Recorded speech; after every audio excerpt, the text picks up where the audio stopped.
Alrighty, that's done. Let's just go ahead and really hop into that now. Okay, so I know a lot of my Warhammer knowledge through Bricky, and I know a lot of other things about Warhammer through other creators, such as Major Kill, among other things, right?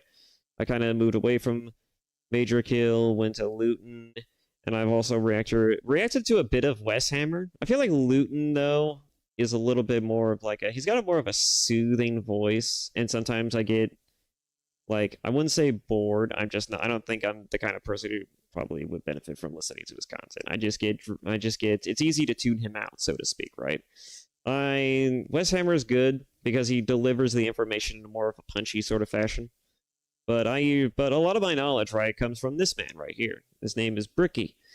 I don't know his actual name, but he is the person that I go to when it comes to Warhammer content. I've also at one point was listening to his Adeptus Ridiculous podcast, and I would recommend you go and check him out. I'm not really exactly very good at really. I haven't done any reactions lately, and even then, I'm kind of spotty on whether or not I actually do a decent enough job at actually getting people to go and actually check out the original video as well. But a lot of times I end up forgetting to even do that. I've done that at least once or twice, but yeah. Without further ado, this is Bricky's every single Warhammer 40k faction re-explained, because a lot of things have changed since the initial video that he had about about 40k factions. Now, granted, I've already seen this, already watched this. I've also reacted to other people who have watched this, but I thought, might as well give my own 2 cents on it. Might as well just like kind of like talk about it. I sort of like Warhammer takes when they pop up, if they pop up. In the kind So why not? brightness of the far past, Without further ado, let's just get into it. Our galaxy was, for a long time, fairly empty and quiet. The first known species to appear during this time are known only as the Old Ones, cosmic entities that traveled across the galaxy with ease and seeded life. I might have to through the reset stars. my motion Shortly capture too. thereafter, a new species began to arise. The Necron Tier. Evolving under the harshness of a devastatingly powerful star, the short-lived and irradiated Necron Tier try to find the secret to eternal life and to be freed from their terrible existence. As they expand through the stars, they find the Old Ones and they plead to them to share the secrets of the universe and grant them purchase from their short and painful existence. The Old Ones respond with a lull and a Lamau, and with their immense power, they force them back to their homeworld. The Necron Tier, filled with rage and hatred, make it their duty to get revenge on the Old Ones. A revenge that would come swiftly as a chance encounter with other gods gave them a solution. These other gods were known as the Catan, a race of highly powerful star-consuming entities. Do not fear, young mortals, for we, the Catan, will provide you with the immortality you seek. Come now, won't you shake a poor sinner's hand? Quoted from Mephetron, the Deceiver. The Necron Tier accepted. Mind you, he only became the Deceiver because of what he did to the Necron race. At least from what I understand. Like, many people have commented it on the fact that he only, that Metatron, or Meta, whatever his name is, became known for that because of what he did to the Necron race, and not necessarily for this particular quote, and nor was he known as the Deceiver prior to his interactions with the Necron race.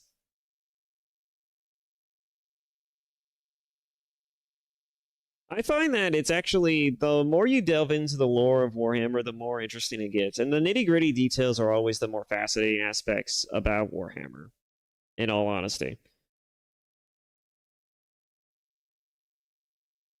Let's see. I'm trying to get streams set up on my end now.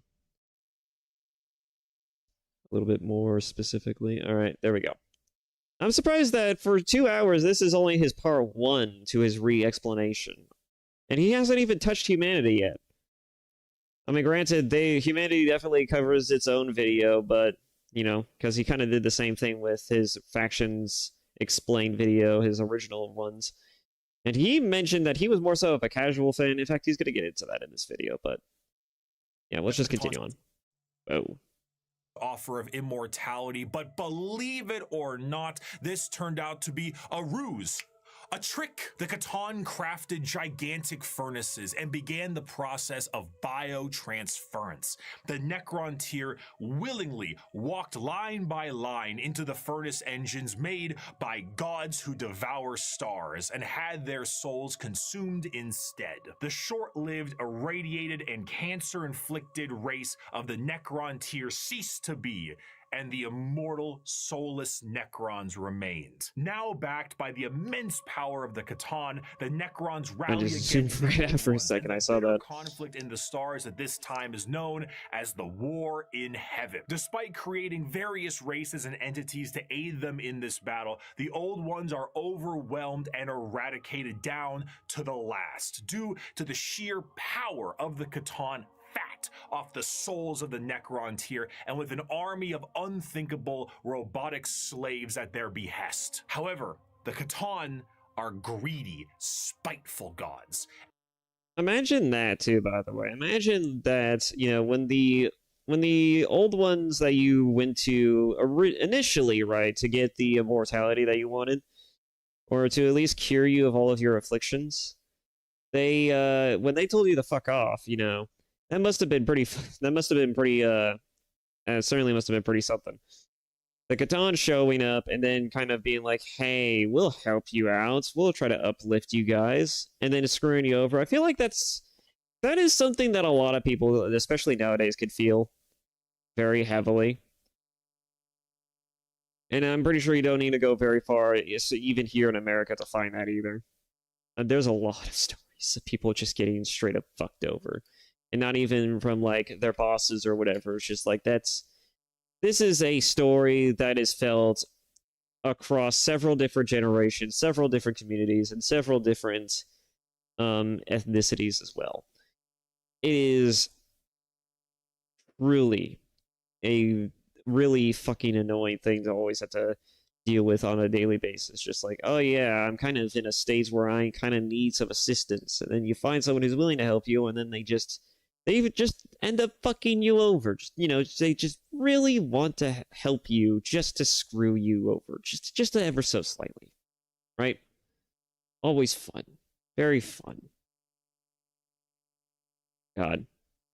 And when there was no foe worth killing, they turn on each other. The Necrons then put their sights towards the Catan and lay waste to them, securing their freedom. The once subservient Necrons now control their former masters. Worn out and weakened by these wars, the Necrons, under their leader Zarek, the Silent King, lie dormant, with a plan to eventually wake and reclaim control over the galaxy. Over millions of years, empires rise and they fall. The species created by the Old Ones have footholds over the galaxy, but on a pale blue dot in the thick of all this conflict, humanity begins to evolve. And for the most part, the basic path of humanity's evolution remains the same as it is now for almost 15,000 years.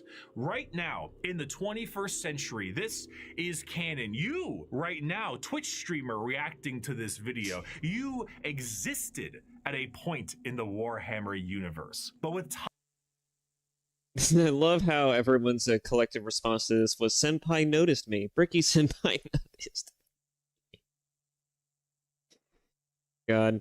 By the way, the amount of VTubers in particular who are getting into Warhammer is fucking fascinating, by the way.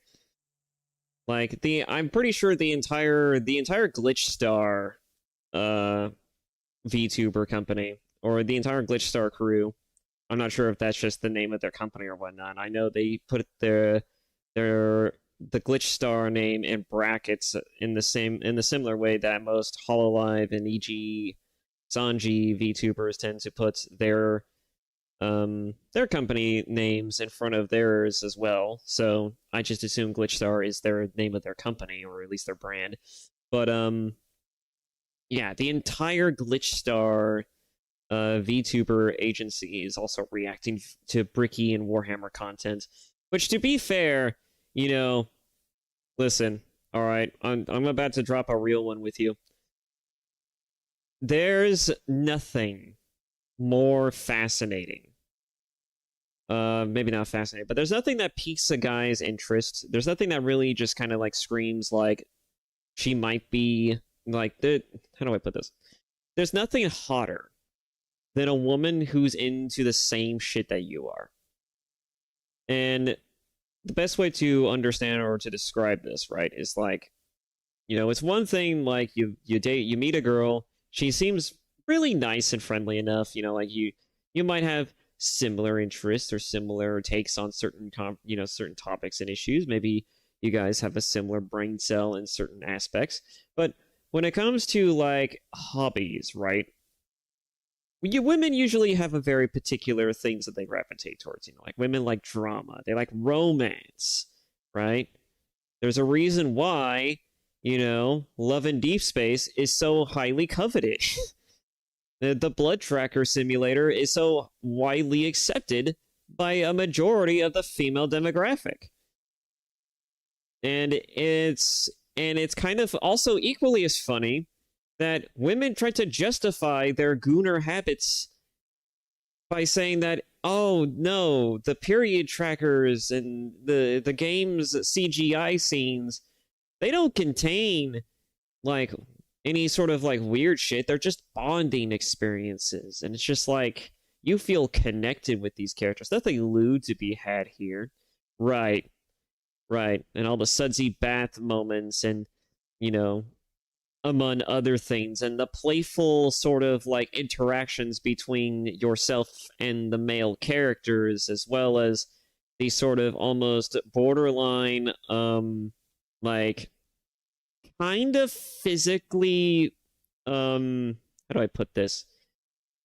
You know how Dante, Cabe Dawn lady in Devil May Cry 3? Now imagine that, but 10 times more like visceral and worse. And instead of Dante doing that with just no shirt on and a jacket, he straight up walked up to her with his jacket already off, and then he just proceeded to do the Cabe Dawn, but then he just gently leans and whispers into her ear that he was going to take care of it, and then proceed to kind of just slowly kind of move away, and then just kind of, you know, left it at that, you know, and didn't even bother paying her any minor attention. He just kept on walking, right?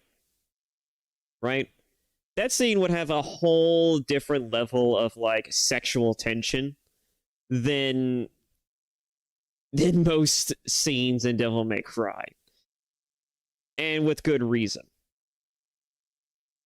But I digress. The point is that, you know, like, that's pretty much the interactions of Love in Deep Space, right? I often thought about, right, on this channel, making an entire, like a playthrough playlist of me going through female-centric dating sims, among other things, right?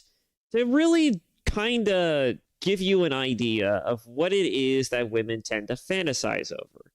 And it also really does encapsulate some of the most bizarre things that you will see come out of these types of stories and interactions that women have, not just with, you know, in the context of their own weird fantasies.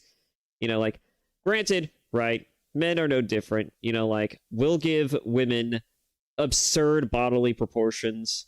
They'll look hot as fuck most of the time, and they'll just be just flirtatious and just promiscuous enough to where they seem to where it'll be played off for the most part, but your interactions with the characters is by far the most entertaining bits about it. in the sense that there's a lot of like there's a lot of flirtation, sexual tensions here and there, and then there's a difference between like the flirtations that a guy wants from a woman versus what a woman wants from a guy. And like more often than not, the content exists there primarily for guys to essentially just like it's for sexual gratification. It's just purely sexual gratification. I really don't know how else to best explain this. It's just everything about a male dating sim is all about the exploration and how do I put this? It's just an investigation of sort of like your weird sexual interests and tendencies, among other things, right? It's just about the sexual nature of the whole thing. Whereas women, it's not so much as like a sexual thing as it is like an emotional thing, right? They like the emotional like reciprocation, the harmonization, so to speak, of the interactions themselves. They like the weird sort of like tension of like, will he do something, won't he do something kind of aspect to it. They like the sense like there's a clear and obvious chance that it might go in this direction, but when he doesn't go in that direction, it makes it that much more tantalizing, right? It becomes that much more impactful. Because the one thing that women like for some reason in their fantasies is that they like the idea. I know this has nothing to do with Warhammer, by the way, but the one thing that women tend to really like about their interactions with men, and particularly when interacting with men, is that they like the idea that, like, you're clearly interested in them, but you exercise a clear enough level of self-control to where you don't push the envelope that far. Like, you don't do what you expect them to do, right? They kind of like it when you play with the idea that you could do these things, and maybe you'll let them.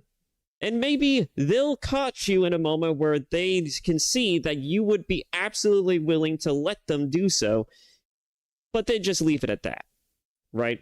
It's just the expectation versus the reality, right? They kind of like it when you do a bit of a bait and switch, right? It's why women are so fucking terrible when it comes to understanding that just because something is priced 50% off doesn't actually mean it is 50% off. I'm hitting some hot button topics now. I feel like I'm about to, but the point is that like I've dealt with enough women in my family and in my own life to really know a thing or two about the particular behaviors and patterns of certain women. The only thing that needs to be said, right, is that they try to justify the Gunnar game as essentially just like it isn't as bad as it is. Like it's just bonding experiences, and it's like, no, it fucking ain't. We know exactly what you're doing. And we know exactly what the period tracker is supposed to do. You don't need to justify it. And also, that's another funny thing, right? The game has a literal period tracker in it. It's creepy, right? When a guy is very conscious enough of your bodily functions to know when you're about to go on your period, or when he's actually keeping track of that sort of shit. I've heard women say this plenty of times, that it's kind of creepy that men pay attention to that shit, even the ones that they're currently dating. But it's just so fascinating to me that they're absolutely fine with having their periods tracked with a fucking in-game app that's primarily designed to get your goat. It's just get as much money out of you as humanly possible by making the most sexually advantageously attractive scenarios and situations and things that are clearly there and designed to be bait, and they totally will grasp on it. Just as much as men will totally grasp on the idea of playing a dark, dystopian, apocalyptic fantasy setting where the only fighting group of soldiers that you have to stand against like an invading force of alien robots, giant alien robots for that matter, is scantily clad women who also just so happen to be androids. And they're also really, really fucking hot for literally no reason. It's about the same level, right? again, the difference is the sexual gratification versus the attention and the clear desire and wantedness of the situation. It is the playful nature of it is what women find the most attractive with dating sims. And I find that, and I've often thought about wanting to really delve into, make an entire like playlist or even a like a series on the channel where we cover dating sims and women's weird sort of like fantasies and stories, and just kind of delve into the things that women find very sexually, like how do I put this, fantastically interesting, right? I don't know how else to put that. What they consider to be, kind of hot, right? And I have thought about that.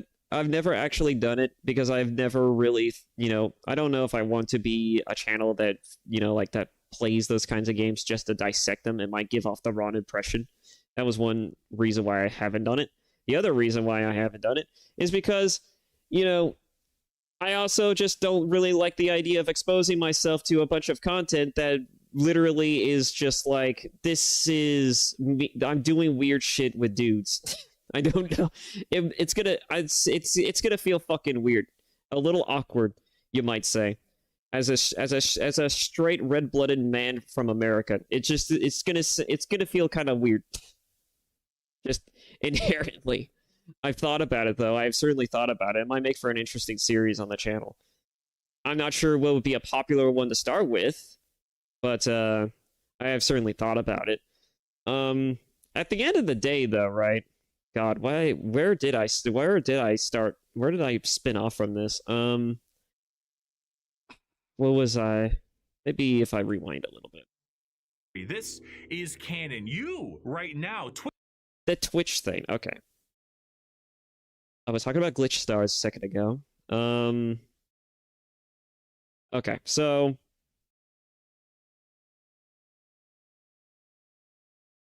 that's right. I was talking about why men find women engaging in male hobbies to be so attractive. So, sorry, I had to refresh myself for a second. So the reason why men find women engaging in male-centric hobbies to be a very appealing thing is typically because, again, it kind of ties back into the monkey brain aspect of, like, we're kind of just simple creatures, right? Like, one of the ways we derive a sense of, like, interest from like, an idea that women are interested in us is when they start showing an interest in what we do. It's just another aspect of, like, the natural behaviors of, of how we do the selecting process, right? At least that's a biological way we can look at it, the psychological way. The main reason why we find it attractive is because you don't know why they're doing it. It could either be because they're actually interested in the same hobby that you're into, which makes it more attractive and appealing that this person is into the hobby, and that you actually have someone you could bounce off of, like, certain stories and ideas with. But it's also, right, I think the biggest boon in this aspect would be, like, if you're interested in wanting to delve into it and you've never delved into it before, and you're just like, hey, can you tell me more about this thing? This stuff seems interesting. That is like, that, I don't know how else to explain this. That is like it's awkward as hell to, like, at first, maybe, depending on what kind of, like, interest or content it might be. But a woman expressing a genuine interest in a particular sort of hobby that a guy is into is usually just like, it's great. It's like, oh my god, I now have a chance to regale her of all of this stupid nerdy shit that I love about this particular thing, and maybe I can make her slowly into a fan of this thing. Like, it's almost like a form of like a how do you put this? It's kind of like, it's I can't think of it. I don't want to say it's like conversion. It's more like the satisfactory feeling, right, of basically getting someone as interested in a particular thing as you are, and then feeling the satisfaction of knowing that now you have someone who is equally as interested into this thing as you are, or at least somewhat, or at least a lot more interested in it than they were before. And now you get to expose them of all of these things that they've never known before. It's kind of like you're basically there to shepherd them down their new experience, and you're essentially their guide, right? It's a satisfactory feeling of knowing that you basically have the ability, right, to help someone get more antiquated with this new particular interest that they have just developed and cultivated for themselves, and that you help them get into. You know, that's men really like that kind of shit. I don't know if women understand this, but men really like that kind of shit. Like, I know women like to talk ad nauseum about the most trivial of stupid shit, right? But men, they don't like talking about just anything, right? We like talking about specific things, and the specific things that we like to talk about, we usually talk about amongst other dudes. But what makes a tomboy so appealing to other guys is because you could talk to this girl about anything, and she just gets it, right? That's the appeal of the tomboy, is that you could talk to this girl about anything, you could do just about anything, and it's not weird or awkward, right? It's just, it feels like bros being bros type of thing, right? And it's not a bro either. It's just it's a girl. It's like the most easiest thing under the sun, right? You don't have to worry about it being too awkward. You don't have to worry about saying anything that's a little weird, especially if she returns the same weird sexual innuendos that you tend to make about either women or otherwise, right? Or she just returns and claps back with her own male-centric jokes. You know, like, there's a playful banter here that you would normally get from, like, among other bros. And so the reason why the tomboy is such a weirdly, like, such a weirdly beloved archetype is because it's easy, right? It's easy to talk to this person, and they're the easiest person to get to know and to get well acquainted with just right off the bat. There isn't any awkwardness or tension behind it. It's just, hey, I'm basically just like an honorary guy, and I don't mind talking to you about the stupid things that guys like to talk about or that they are particularly into, right?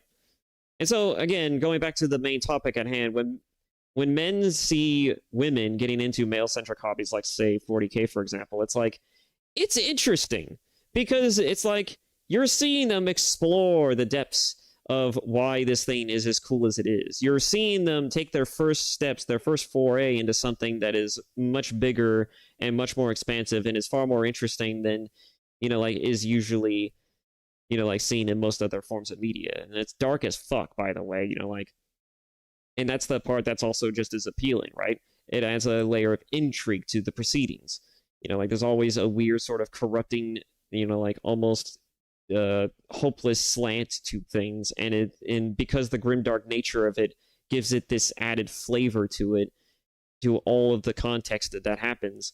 It's interesting to see how, like, how they react to the more fascinating aspects about the lore of 40K, which is why the more we see women getting into the 40K stuff, and especially VTubers in particular, and why it's becoming such a big thing among VTubers, is a fascinating thing, not just to watch, but also to see that it's actually viable.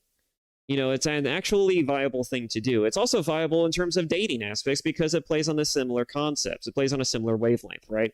Like, you expressing an interest in a male-centric hobby is like the equivalent of basically flirting with dudes. It's like, it's not even but it's not really like flirting. It's just like, you're delving into something that other guys find interesting, if not fascinating, and would love nothing more than to pull you into the hobby and basically make you another, like, member of this weird little, like, sort of cult of people who really like this thing that they're into. I have no better way to describe that in a gross, simplified fashion other than that. It's like, it's really fun. It's just a really great thing to really do. Just find people who are curious and interested in the thing, get them into the thing, pull them into it, right? and then just have them sink even deeper into the thing that you already like and enjoy. Just get them to understand why it is you like and enjoy it, and maybe they find their own reasons why they like and enjoy it, and suddenly they're actually fans of the thing. And it feels so goddamn amazing, because it's like, you basically just help to create another fan for the thing that you're already into. I don't know how else to better explain this. It just makes sense, all right? It's good optics, right? You would use this tactic to get to get into a better rapport with your partner. You would also do this just to build better relationships among your guy friends. It's such an easy win. It's such an easy win. And whether or not you want to use this as like a platform to kind of pursue more romantic interests is equally as debatable, right? It just depends on how you're going to approach it, among other things, right? It's just a basic W, a really basic W. Anyways, I kind of rambled on long enough. Let's move on. And now we got a buffer. Twitch streamer reacting to this video, you existed at a point in the Warhammer universe. But with time, humanity's ambition and the power of their technology becomes unmatched, and the golden age of expansion begins. Humanity starts to branch out through the stars with powerful tools used for agriculture, mining, and expansion. Some branches of humanity would eventually settle far away from Earth itself, and around this time, the psychic ability of humans are greatly expanded, and what we begin to know as psychers appear. But despite all the progress, things would begin to collapse. The machines created to aid humanity would turn on them in M23, an event known as the Cybernetic Revolt, and trade would begin to collapse due to the immaterial warp, aka actual hell, beginning to cause ruptures in space and time. These warp stones would separate. Why is Cleveland just like the designated hell zone? As the age of strife. The warp, a sea of souls, storing all thought, emotion, and the souls of those who have passed on, begin fluctuating into something terrible, as far on the horizon, something horrendous was brewing. You see, the warp isn't just a random assortment of chaotic energy. It is fairly well organized, thanks to those living in the galaxy. The warp itself acts as an afterlife of sorts, and the actions of the innumerable amount of creatures who live in the galaxy have manifested a pantheon of organized entities known as the Forces of Chaos. At their helm are three major entities: Khorne, Nurgle, and Tzeentch. However, a fourth one, Slaanesh, was about to be born. The ancient Eldar were one of the first species created by the Old Ones, and due to their extreme and unbridled excess, the birthing of Slaanesh tore a hole in the galaxy and forever split the Eldar into those of the Craft world, who sought to bring their species back together, and those of the Drukhari, who wished to continue what caused the birth of Slaanesh in the first place. I like to say also, by the way, that the Eldar are probably my favorite depiction of elves in any fictional setting I've ever seen. Like, I've seen elves depicted in Bethesda games such as Elder Scrolls. I've seen them depicted in Warcraft. I've seen them depicted in most other forms of media, right? Lord of the Rings, whatnot. I don't really care for elves in most forms of media because they're always snobbish and obtuse, and they always come off as just being sort of like these arrogant pricks. Like, they think they're holier than thou high society folk that seem to look down, or at least they snub their nose on like the other races for being so primitive or lowly in terms of intellectual thought or superiority in some fashion, right? At least when it comes to the mind, right? When it comes to application of intellectual superiority in debates or something like that, right? I feel like that they're always depicted as just kind of just the guaranteed assholes of any scenario, right? And one thing I like about 40K is that they're still kind of like that, but they don't really have any real reason or grounds to be as snobbish as they are, and they kind of know this because they have utterly fucked themselves like they have fucked themselves into a position to where they cannot they cannot unfuck themselves out of it. Like they created not only an entirely new chaos god that seeks to harvest and claim their souls for fuck's sake, but they even went as far as to so royally fuck themselves, literally and figuratively, into a black hole that they have essentially not only created their own worst enemy, they've essentially destroyed their entire race. They have doomed it. They had doomed it to an eternity of collapse, of ruinous. And they have no one else to blame but themselves. Literally nobody else. It's probably the biggest insult and slap into the face you could possibly ever give them. It's just like, like they think very much like, they think they think far less of like other species, the Eldar, but their arguments and their criticisms are equally just as reputable as just the fact of like, oh, well, your race is very primitive. And it's like, oh, yeah, and your race is almost dead. Maybe I should help you with that. Maybe finally put an end to your suffering once and for all.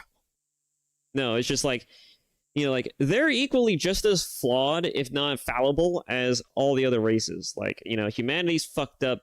The Eldar are fucked up. Everybody's fucked, right? I mean, this is the grimdark future of Warhammer, for fuck's sake. It's pretty appropriate. I just like this depiction because, in true Warhammer fashion, they're just as fucked up as everybody else. And though they still act high and mighty, despite it, it's still like a permanent reality for them. It's still a big, massive slap to the face. They're constantly living and struggling as a result of their mistakes. And I like that about that. I like that about the Eldar. It makes their struggle seem more meaningful, right? Despite all of the bluster and the facade, right? And the platitudes, they still put a huge emphasis on, basically not only just trying to survive, but also trying to maintain their way of life and their culture. In fact, they've become more entrenched into it because of that. Because they saw how they fucked it, they were like, we need to be better than this. And so they just stuck real fucking hard in tradition, right? They became so focused on trying to be like more traditional, almost to like a Japanese sort of like samurai-esque sort of aspect to it, that it's honestly very interesting. I've only ever seen like maybe like some stories and depictions about the Eldar. There hasn't been enough stories written about the Eldar to really like, that I have, at least not that I have seen, that are things that are really memorable. The only thing I've ever really seen about the Eldar is about Yvrane's story and how Yvraine became a thing. But for the most part, right, the Eldar are at least a fascinating form of, of space elves. Because they at least, they don't just have, like, a need to justify their own existence. They're actively having to fight against the very thing that seeks to destroy their very way of life. And their constant need to further justify their own existences feels very fucking appropriate. Because, they had already screwed it up the last time. They're trying to make up for it this time, but they're already kind of fucking up because they're a little too self-centered and egotistical despite all of their mistakes. And so they're just trying to make the best out of a bad situation, just like humanity's trying to make the best out of a bad situation. Everybody in Warhammer is trying to make the best out of a bad situation. The only race that isn't trying to make the best out of a bad situation are the Orcs and the Tyranids. And that's because the Orcs and the Tyranids, well, the Orcs are just dumb. They're just simpletons. They're very simple. The only thing they care about is having something to punch. That's about the long and short of their interests. And then there's the Tyranids. We don't know what the fuck the Tyranids want. other than to nom nom nom the entire universe. That's the only thing they care about. So, realistically speaking, you know, every other sentient race outside of the Tyranids are kind of fucked. And there's always that sense of struggle. But you know, it's not as if that they can't work together either. You know, like the Yvrain has proven that humanity and Eldar can work together if they want to. It's just about having the stars align in such a way to where common interests start to make themselves known, and suddenly they're now working together for a common purpose, right? And as far as humanity is concerned, you know, like they're just another form of like Xenos that needs to be exterminated. But you know, now that Gilliman's back and Gilliman's in charge, and because Yvrain basically helped to revive him in the first place, you know, like there's probably going to be more of a leniency towards anything that has to do with Eldar related sort of like relations going forward. At least there might be a slant for it in the coming years. And I think that would provide some pretty interesting stories. And if you really think about it too, right? You know, like I can't imagine the Eldar truly surviving in the state that they're in currently without the help of humanity. Like as fucked as humanity is, as fucking crazy as they have become, the only way I see the Eldar truly surviving is if they use the sheer numbers and the sheer overwhelming force and power of human ingenuity and their just innate stubborn nature to just say fuck you to the universe, to basically just pull a W. They kind of need it. They really do, because they don't have the ability to do it themselves. They've utterly fucked themselves into this ruinous black hole that they have found themselves in. They're kind of slowly dying off as a species, but they are on a bit of an upturn. But that's only going to last as long as things continue to, they continue to pull W's, and everything is subject to change. I mean, if they fuck up with their relationship with humanity, as very few and far between as their relationship tends to be, and as frictionable as it is, you know, like all it takes, right, is them doing one stupid thing, one bad decision away from just fucking themselves so thoroughly that they just become extinct. And it would not be hard. Again, making humanity your enemy instead of your ally would be the worst case scenario for the Eldar, in my opinion, because we've already seen what human beings are capable of, even in the most strenuous of circumstances. If they have a hate boner for you, oh boy, you better fucking believe they're gonna come after you, and they're not just gonna take your goat, they're just gonna fucking thoroughly destroy it. They're gonna obliterate it. They're going to brutalize the shit out of it. You want to talk about beating a dead horse? The humanity of 40k won't just beat that dead horse. They'll tear it limb for limb, and then they'll make sure that it suffers just about as much as if a Drukhari got its hands on it. It's kind of fucked how brutally efficient humanity has become at just killing things outright. Anyways, yeah, that's the long and short of that. I think that the Eldar are a very fascinating species. I would love to see more stories about them. And I would love to see more stories involving humanity and the Eldar kind of like working together in some fashion, but I don't think that's going to happen, because that would require a lot of changing of the stories and eras and a progression towards that end. And I don't think Games Workshop is going to be willing to do that, to be honest. I feel like Games Workshop, right, kind of likes the status quo as is, and anything that kind of goes against the status quo sort of like situational narrative that's already in existence would kind of throw a monkey wrench into a lot of the particularly interesting stories that could be had for like people outside of like the established narrative. Like, you know, again, people like to create their own factions, their own legions, because they allow that sort of thing. Warhammer 40k is a setting where you can have the most amount of flexibility when it comes to creating your own stories and narratives.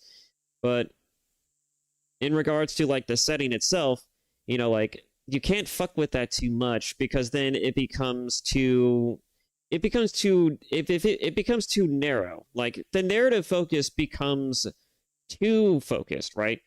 Like, it's the same thing with like Skyrim, right? When you became the Dragonborn, it kind of limits the ability and brevity that you have with player agency to be able to do and be whatever the fuck you want to be, right? It kind of limits that to a degree. And I feel like that would be the similar problem that Warhammer could face. And I think Games Workshop might have the right idea of that, but I feel like not having at least some type of like momentary events or some type of storylines to follow is kind of a terrible decision. I feel like they need to have more like narrative focused structures towards specific goals or things to add more interest to Warhammer, because I feel like the current setting and story, while it certainly leaves a lot of room to tell more unique and interesting stories within its narrative, I feel like that not having a narrative to begin with outside of like the Horus Heresy books, among other things, is kind of the biggest sort of like criticism I can have with Games Workshop's approach to Warhammer content. And again, I don't really think of myself right as the biggest Warhammer nut. Like, I don't have any miniatures. I don't have any of the books yet. That's always subject to change. And I'm not, my information and knowledge about this is only what, content creators have made about this subject, right? But, speaking as someone who has written his own manuscripts and has done his own sort of writings in the past, I feel like what makes a world more interesting is the stories you create within that world and framework. And I feel like that you need to have a story for the current 40K timeline to make the current 40K timeline more interesting. And there's certainly a lot of stories in here, but they're all very superfluous, right? They only further to bolster the current state of affairs, as well as the currently existing sort of like issues, technologies, and just kind of hammer home things we've already seen a dozen times before. At least that's what I'm getting the sense of. And I think that Warhammer could be further elevated is if we try to, push the story in a direction that might be, leading to something more fantastical or interesting. Bringing Gilliman back, for example, was a really interesting way to kind of breathe new life into this medium, because now that Gilliman's back, there's a potential reality where humanity could recover from the religious zealotry that it finds itself in, and slowly but surely move itself away from that and more so around reason and logic, and kind of go back to the way that the Emperor himself would have wanted humanity to be striving and going down the road of, right? It adds a level of possibility. It almost inspires a sense of hope that humanity can actually recover and move on to greater pastures that has nothing to do with the fuck shit that they're getting into now. And it seemed like it's going in that direction, especially since they brought back the Lion. That seems like a really pivotal moment within this franchise, and there's already discussions about which next Primarch is going to come back. Like, is it going to be Dorn? Is it going to be maybe a fucking the Raven Guard's Primarch? What was his name? Fucking something Crow? I don't remember. Corvus Corax, I think it was. Yeah, Corvus Corax. That might be an interesting one, especially since there was a story where he did in fact come back for like a split moment, only to reveal that he's some type of like bird demon hybrid thing. That kind of seems weird, but I don't know. A lot of people are debating about that one. The long and short of it is that a lot of the stories within this setting are interesting, and they add a lot to potentially lead to a direction where we can actually get an actual story or a narrative that goes beyond just like the things that individual people are making, which is kind of nice, right?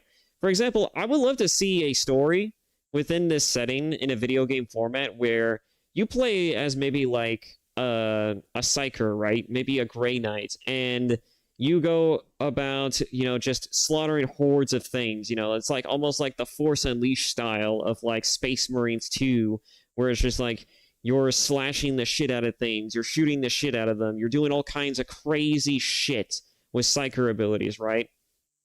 And eventually the story progresses in such a way to where like some new shit gets added and shit you've never even considered or shit that's never been done before gets introduced, and suddenly things happen to where like it feels like it has some real genuine weight to the proceedings of the story and the situation.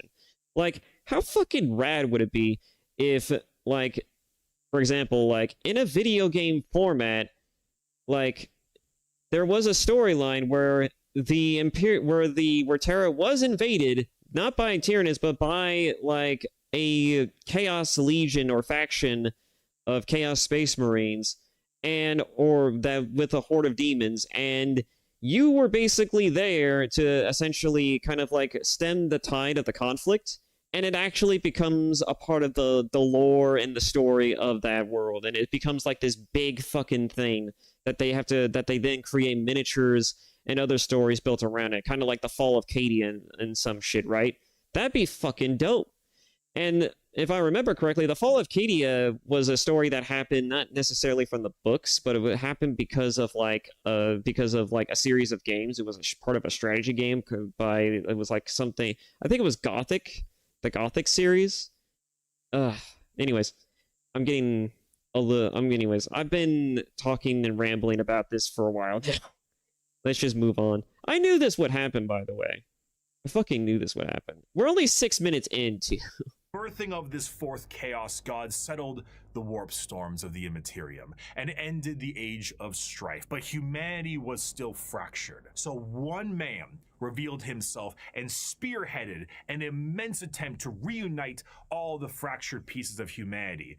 That man was the Emperor of Mankind. After reclaiming the nearly destroyed Earth, the Emperor embarked on the Unification Wars to unite humanity under the banner of the Imperium of Man. However, due to the very long and devastating impact of the Age of Strife, humanity as we know it is not the same. To reconquer Earth, the Emperor would need more than mere men. Great beings, known as the Thunder Warriors, were recruited by the Emperor to reclaim the Earth with ease. But these warriors are a blunt tool and had, overstayed their welcome. He would need something better, and that solution would be known as the Space Marines. Yeah, the Thunder Warriors were an interesting point in the 40K timeline, which is that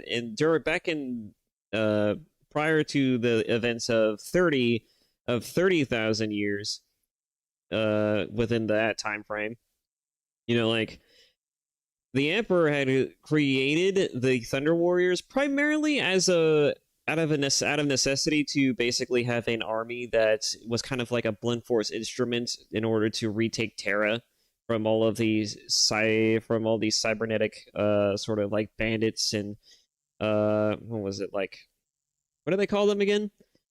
I don't remember. But yeah, basically just like a bunch of like cybernetic bandits and essentially like psychopaths and warriors, like, Borderlands style, right? Where they were basically just psychotic in nature, and they were just going about slaughtering and doing crazy shit. And so the Thunder Warriors were created in order to combat them. And with that being said, right, the problem, the Thunder Warriors were great for what they were made for, but where they really lacked is having a delicate hand in terms of like how they approach certain things and situations. Like on battlefields, they're fucking devastating, but like when it comes to outside of the battlefield, like they're kind of like they're very much warriors first, and they don't take too kindly to sitting around doing nothing or delegating, or among other things, right? They're very much just like, I want to kill something. They're basically like the orc version of Space Marines. And so naturally, right, because of their natural proclivity towards violence, the Emperor of Mankind decided that, like he needed to dispose of them as soon as they outlived their usefulness, because, keeping them around and alive would just only prove to be more disastrous, not just reputationally for him, I imagine, but also just because, like, they were bound to probably start shit just out of necessity. And it's not conducive to having a long, viable, successful empire. So there you have it. I'm just going to leave it at that. I have nothing else to add. Superhuman soldiers that will have the skill and cunning exponentially greater than the mortal man. These new warriors would be commanded by an elite group of his very own sons known as the Primarchs. Unfortunately, though, Daddy didn't charge the baby monitor, and his 18 sons would be stolen by the forces of chaos. 20? What do you mean 20? There's only ever been 18, Bricky. What are you talking about? I've often thought about making my own successor chapter too. I have already like the means and idea for one, if I ever wanted to. I don't think I'm that neck deep into the lore to really be able to perfect it, but I think I do have one in the back of my mind that I'm kind of like sitting through. Maybe one day I'll talk about it, but I do have ideas for one, and I would love to hear some people's ideas and criticisms about it. Who knows? Maybe it might make for an interesting video idea. I don't know. I know that some lore channels have been like asking for submissions and stuff like that about like, well, tell us about your like created successor chapters among other things, and tell us more about like what your legion is about and about what its founding was like and all this other shit, like like and what its chapter master is like. There have been channels that have like that have had like these sort of like interactions with their communities and their fans. Maybe I could do something similar, but only instead of like me, asking you guys, because there's not a whole lot of you to really warrant this kind of thing, but maybe I could just promote my own sort of like successor faction. But I don't know. It's a debate. We'll just leave it at that.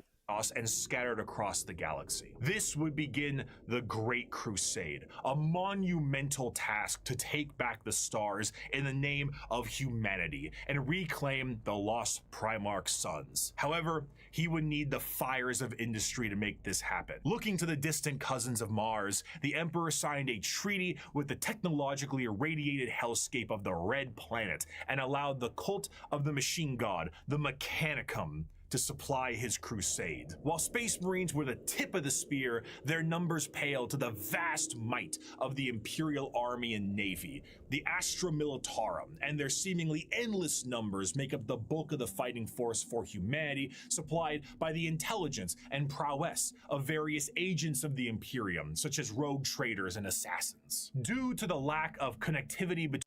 Speaking of rogue traders, I have been playing through a bit of Rogue Trader recently. And they've added some interesting updates to the game that are worthwhile to mention. Like, they've added new cinematics. Like, some of the models look more high-res now. Like, I don't remember Avalar looking as sleek as he does now, but he definitely looks sleeker than I remember him being. And I think that, like, Owlcat is certainly a game studio that at least seems to be... I didn't think they would continue to add more updates to the game. I didn't even think it was going to be a game that would even have more updates, but they've been updating the thing consistently, which, to Owlcat's credit, I will give them props. I really like the changes. It's just adding more depth and more gravitas to the scenarios, and I really do appreciate the fact that they're still adding more details and changes to the game even long after its release. It's been like a year since Rogue Trader came out? I don't remember, but it's I've been wanting to get it. I've been trying to get through like the beginning parts of it so far, and it's been an interesting ride so far. I'm trying. I don't think there's really much else to say about it, actually, now that I think about it, but so far, right? If you wanted to play a story-driven experience like on the same level of like interactivity as Baldur's Gate, Owlcat's got you covered. I would even say that Owlcat's Rogue Trader, Warhammer 40k Rogue Trader, is kind of like baby's first Baldur's Gate. It's a lot more simple. It's far more rudimentary. It's got the basic fundamentals of what you might expect if you were to jump into, say, Baldur's Gate as a game. And if you wanted something that basically kind of helps you kind of ease your way into TTRPGs, this is a pretty really fucking great way to do it. At least in the sense of like it, you know, being like one of those types of games, right? Because it's very much operates like a D&D type of thing. So, yeah. Anyways, it's also got a lot of interesting characters in there. I know there's a space wolf in the game. You know, there's a space marine in there that you can have join your retinue. He's like a space wolf. He's basically a Viking and a Viking space marine. And then there's also a sister of battle. There's a fucking there's like all kinds of characters in there. And it looked like you can even recruit other races into your into your party, which is really nice and interesting. I would like to see what all of that's going to look like. I just haven't gotten that far into the game yet. But otherwise, you know, if you ever wanted to get into a game that focuses more on like the story of Warhammer and focuses more on trying to flesh out like not, you know, like the lore and nitty-gritty tidbits about how things are done within the setting, I feel like Rogue Trader is a really great way to just really dip your toes into it, because it not only expands upon like some of the more like specific details of how the fucking like universe of 40K actually fucking works. It also helps you get a better understanding of like what the setting is like for even just like normal people, as well as just like seeing how fucked everything is from like different perspectives, and also just getting new tidbits and lore details that you wouldn't get from playing like massive AAA releases like say Space Marines 2, or reading, or if you don't want to read books, among other things, right? It's like, it's a nice way to just kind of comfortably dip your toes into the foray and the expansive knowledge and lore and concepts of 40K than any other thing out there. So I would highly recommend it. If you're interested in wanting to really delve deep into this franchise, I would start with Rogue Trader. So, yeah. That is my glowing endorsement. And, yeah, I'm just going to move on from that. Nothing else to say. What a society had become over thousands of years became mysterious and varied. Tools once used for harvesting and agriculture now are being used as machines of war in the form of imperial knights. Some of these fractures of humanity would even be changed further and become unrecognizable to the average human, with differences in size, skin color, appendages, cat ears sometimes. Some would go so far to become their own galactic societies, like the miners of the galactic core and their immense supercomputers, forming the Leagues of Votan. After an incredible... Which are basically just space dwarves. I believe that's who he's mentioning, is the space dwarves. They're basically abhumans. There are Xenos, and then there are abhumans, and apparently the abhumans, that function as dwarves in this fantasy setting, is in this super futuristic sci-fi fantasy setting, is essentially like I believe they're the Votan, but I don't know. It's there are dwarves in this world, and the cat people he was referring to are more like Khajiit style cat people than, you know, cute anime girl type of characters. But I don't think that's going to stop fan artists from, you know, characterizing them as such. So have it. And also to be fair to even Bethesda and even Warhammer, you know, like even, well, to be fair, more so to Warhammer, Bethesda has even kind of capitulated on this front as well. It's actually been specifically stated within the lore of Elder Scrolls that there are some Khajiits that do look more, in fact, human in nature than animal. And so you do have like actual characters in Elder Scrolls, or at least you do have a potential reality where you can have a Khajiit that looks like an anime cat girl if you wanted to. It's just whether or not Bethesda actually wants to implement that into the game or not. Into its character creator at any point in time. But it is kind of established in its lore. I remember reading a tidbit about it. I believe it was in Elder Scrolls Online specifically, back when it was in beta. I remember reading a lore tidbit when I was doing like the Almiri Dominion stuff. And that's when I was in, I believe it, what was it, Leowin? I was going through like some of the stuff, and I was doing like some of the Thieves Guild quests and stuff like that, and I happened to come across a codex or a document or a book basically about how like Khajiits do in fact have humanoid looking people, but they basically are very few and far between, and like it's very rare for a Khajiit to be born more human looking than, cat person looking, right? So, that's the main reason why it's probably not, like established as a thing that you can do with the character creator is simply because it's not the most predominant thing. They're basically kind of like a minority. If you want to get super technical about it, those type of Khajiits are considered the minority in their culture. Anyways, moving on. Amount of effort and books, the lost sons of the Emperor would be reunited. Incredible goes so far to become their own galactic societies, like the miners of the Galactic Core and their immense supercomputers, forming the Leagues of Voton. After an incredible amount of effort and books, the lost sons of the Emperor would be reunited, and the Imperium of Man would be firmly established. This, however, would not last. Be it intentional or accidental, the Emperor would not reveal to his sons the true nature of the galaxy and the terrors of the warp. And this oversight would result in one of the most impactful wars in humanity's history. The favorite son of the Emperor, Horus, would fall to the powers of chaos and turn on his father. This betrayal, this backstabbing, this heresy, this Horus heresy would result in a split in the Imperium with devastating consequences. Half of the Emperor's loyal sons would fall to chaos and become the Chaos Space Marines, along with the forces of the Dark Mechanicum, also known as the Black Legion, which is, I mean, they're after the heresy, right? After Horus was slain by the Emperor, like Abaddon kind of took the reins. And though Horus has come back a few times within the lore, not necessarily as like Horus himself, but like facsimiles of Horus, like proxies.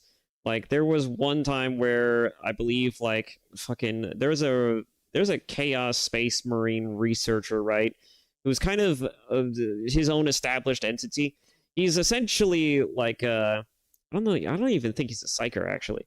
He's basically a researcher who used to be I think he used to be a part of the Emperor's Children, who basically experiments and does all kinds of crazy things with technology and all manner of things, right? He's particularly like he's done some really weird shit. One of the things that he did in the lore was that he basically took like the Horus's, like a DNA strands from Horus's body, probably procured from like his gauntlet, among other things, and he essentially recreated Horus. He basically cloned him, right?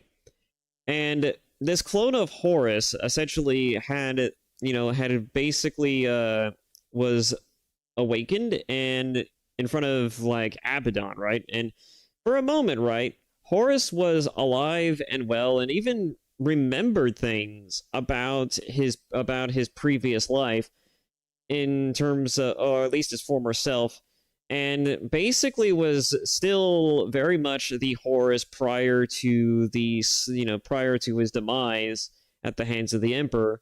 And so he was very much all about and all too willing to essentially go back to laying siege to the galaxy, right?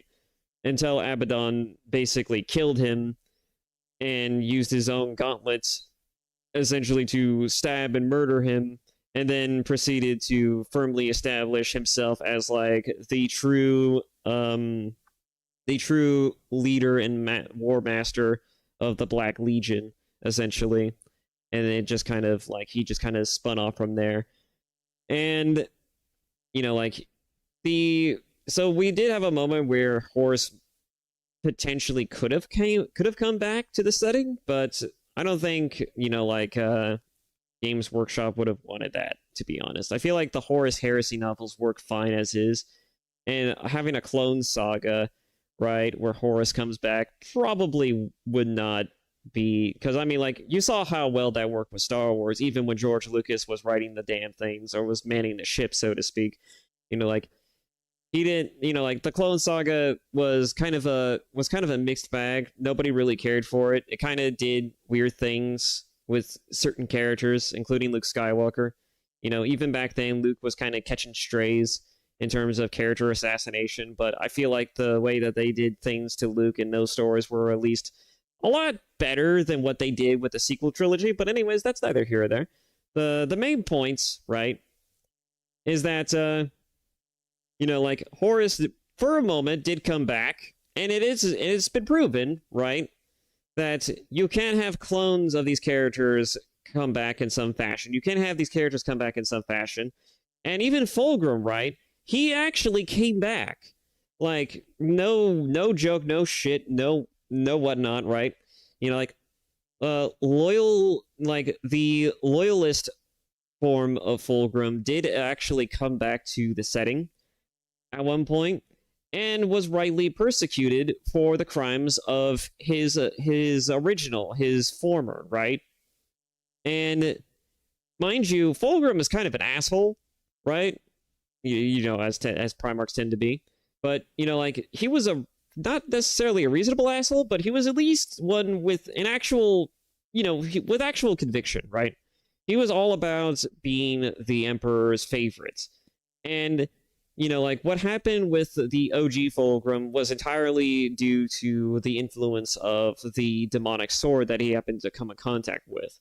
You get rid of the sword, you eliminate that from the equation, Fulgrim is just Fulgrim, and Fulgrim has no real reason or inkling as to want to actively betray the Imperium or the Empire or his father in that respect. It was the sword that mainly, like, produce these thoughts into his head, and not so much him himself. Though the possibility could still exist, I guess. But the point is that, when Fulgrim came back in the form of, like, a clone, like, loyalist Fulgrim was basically persecuted rightly. He had no idea or context as to what the fuck was going on. He knew he had a familiarity of who he was and, like, where he stood within the Imperium. But he was shocked and awed when he found out that his original self, the Fulgrim that everyone knows, the Fulgrim that he basically stems from, was turned to chaos and essentially, tried to destroy the Imperium. And this rightly offended the guy, for fuck's sake. And so if even Fulgrim, right, can, like, the original OG Fulgrim, to some capacity, right? Like, this is like loyalist Fulgrim before the heresy. If he can feel a sense of bitterness and spite at himself over the fact that he actively went against the Imperium and actually tried to overthrow and even went so far as to essentially, like, try to destroy it in any capacity, he's not inherently a bad guy in that respect. His loyalties are sound, but the problem, of course, was, like, again, the goddamn sword. And with that being said, like, that's the long and short of it. I feel like I haven't heard anything about the Fulgrim clone in a while. I don't know what happened to him. I forgot about what actually happened to Fulgrim's clone. I would love to see a scenario, right, where we see more of the clone in some fashion, but we probably won't. At least not for a while. And that's mainly due to the fact that I can't remember what exactly happened to him since his introduction. So, whatever else, right? I would like to see where Primarch clone, where, like, the clone of Fulgrim essentially goes from here on out, but let's just move on. and the Chaos Knights. The conflict would result in the absolute obliteration of Horus and the physical death of the Emperor himself. The near-dead body of the Emperor would be placed on the Golden Throne to serve as a beacon of humanity and allow for the continued ability to travel the stars, protected by his most loyal, the Adeptus Custodes. The Imperium would be vulnerable during this age of rebirth, and Terra would find itself under siege by one of the most formidable species in the galaxy, the Orcs. As time went on and memories of the Emperor's vision began to fade, the Emperor would become less of a head of state and more of a religious figure. Okay, my folks just contacted me for something. I have to go check on something real quick. I didn't realize that they needed me to go check on something. God. In the middle of the stream, no less. Alright, I'll be right back.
I'm back.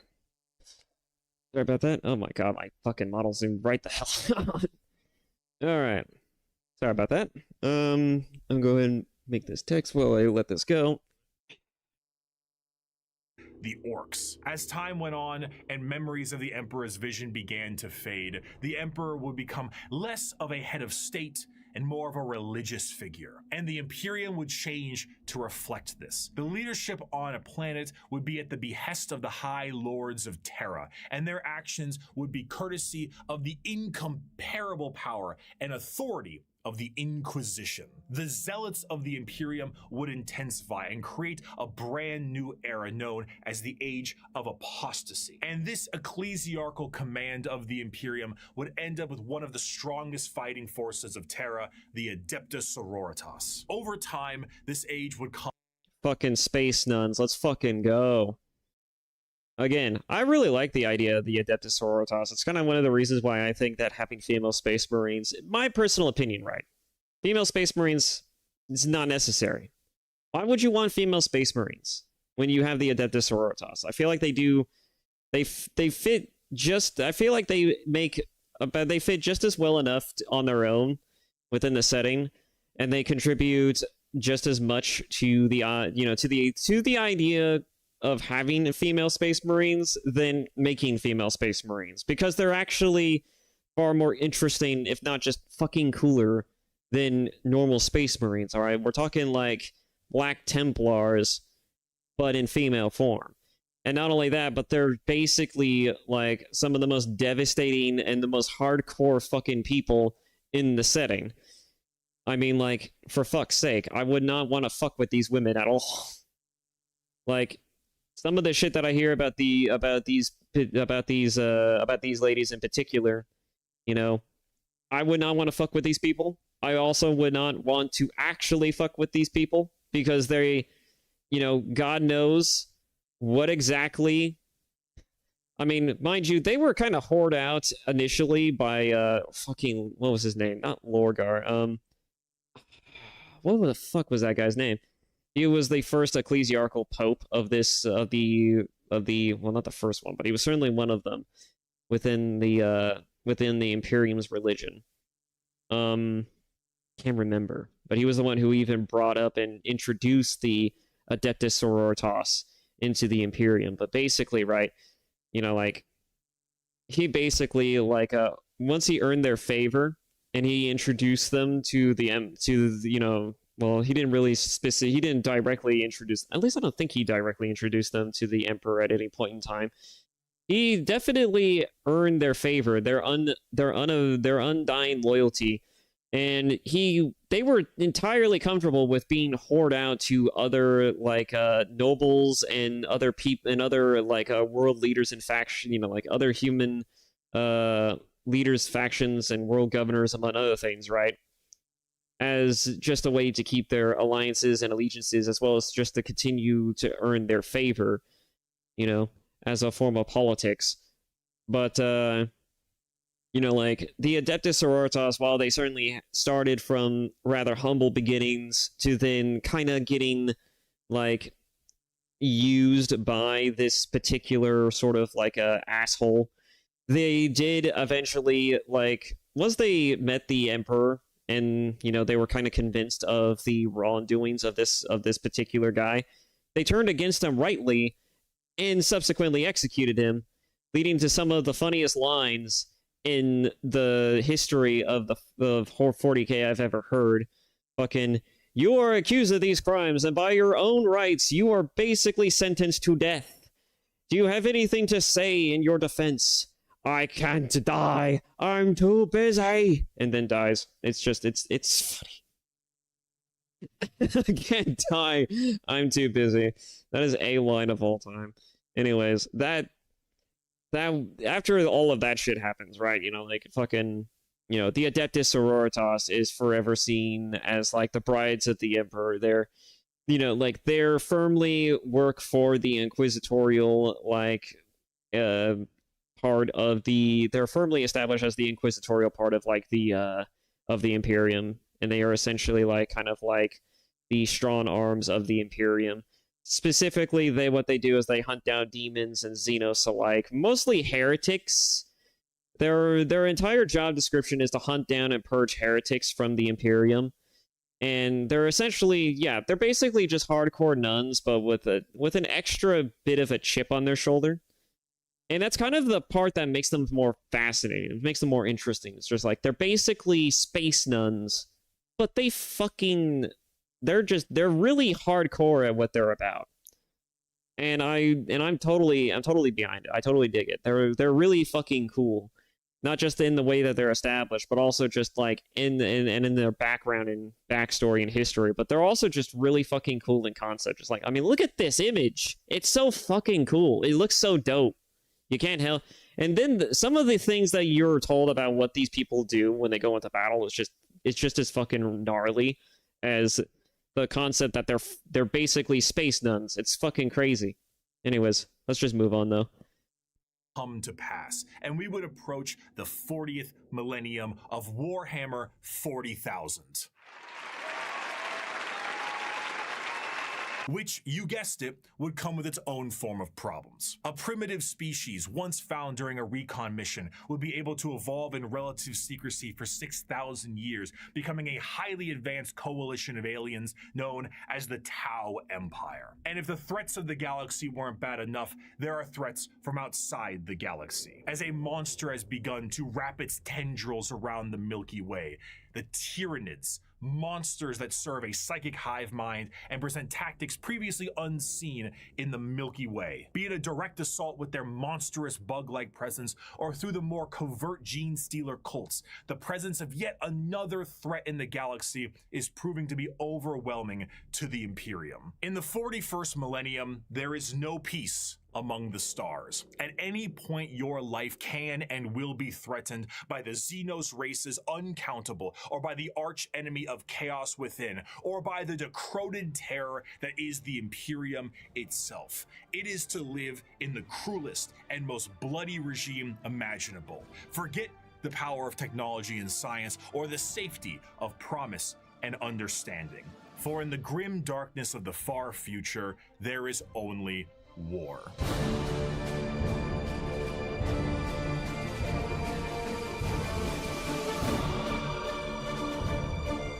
Man, it took us this long to get to the fucking title card. God.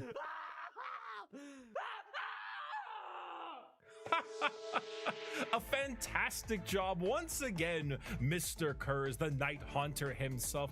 Oh, didn't you love that, my faithful audience? Once again, we have another criminal over the course of 6 hours break every single bone in his body. And with that, once again, our glorious leader has brought the crime rate to 0%. Always brought to you here on Nostroman News. I'm your host, Bricky. Thank you once again for joining us. Our top stories for tonight. The weather forecast appears to be rainy with extra dark, so make sure you pack those extra batteries for your lamp packs. And of course, let's not forget the fantastic gang violence problem we're currently having. Oh, I'm sorry, what's that? Oh right, it's gone. It's looking to be a chilly one tonight as well, so make sure your skin capes are nice and tight. Wait, hold on, one moment. No. Adamantium reserves have tripled? Wait, I'm sorry. Self-harm rates have gone down to 0%. The Night Haunter smiled? No. This could only mean one thing.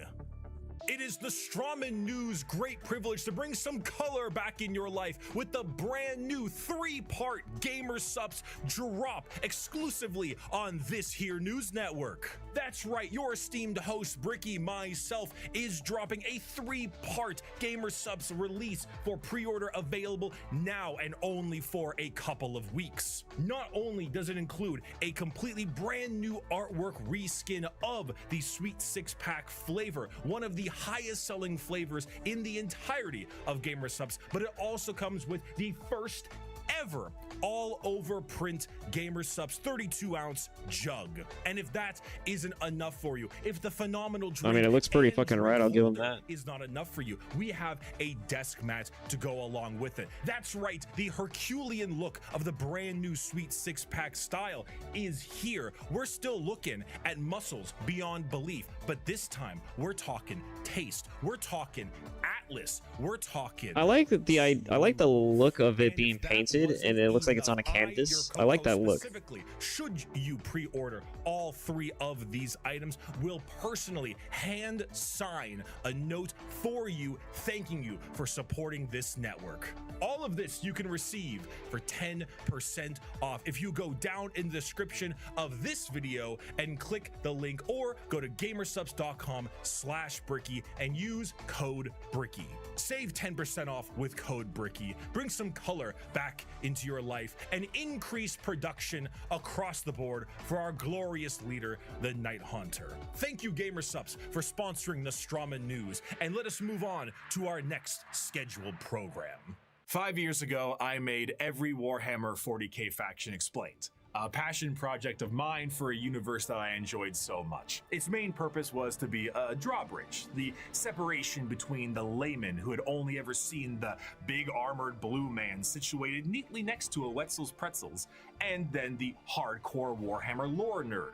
That was just too wide, and there was nothing bridging these two together. Since 2020, Warhammer has exploded in popularity thanks to COVID, quality game updates, and a few excellent video games, and a couple miniseries. The sheer volume of people who have told me they have purchased miniatures due to that video alone makes me feel as if Games Workshop owes me commission.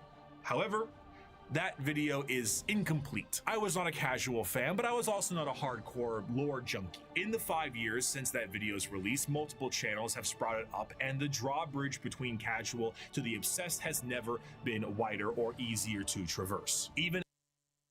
Yeah, I would definitely say that that is a factual statement, especially with how expensive some of the books even just themselves are. Like, if you're not someone who makes a whole lot of money, it's very hard for someone who isn't working IT to essentially get into the fucking hobby.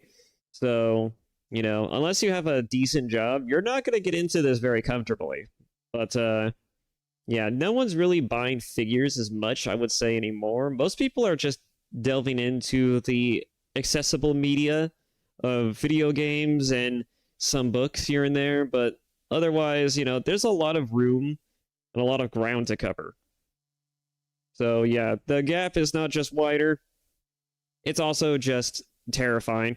And also the fans, while most of them are very accepting of newcomers, there are some people who scream louder than others. You know, as most fandoms tend to be, you know, like there are some people who try to police who and what gets into the franchise, which I don't necessarily see that as inherently a bad thing.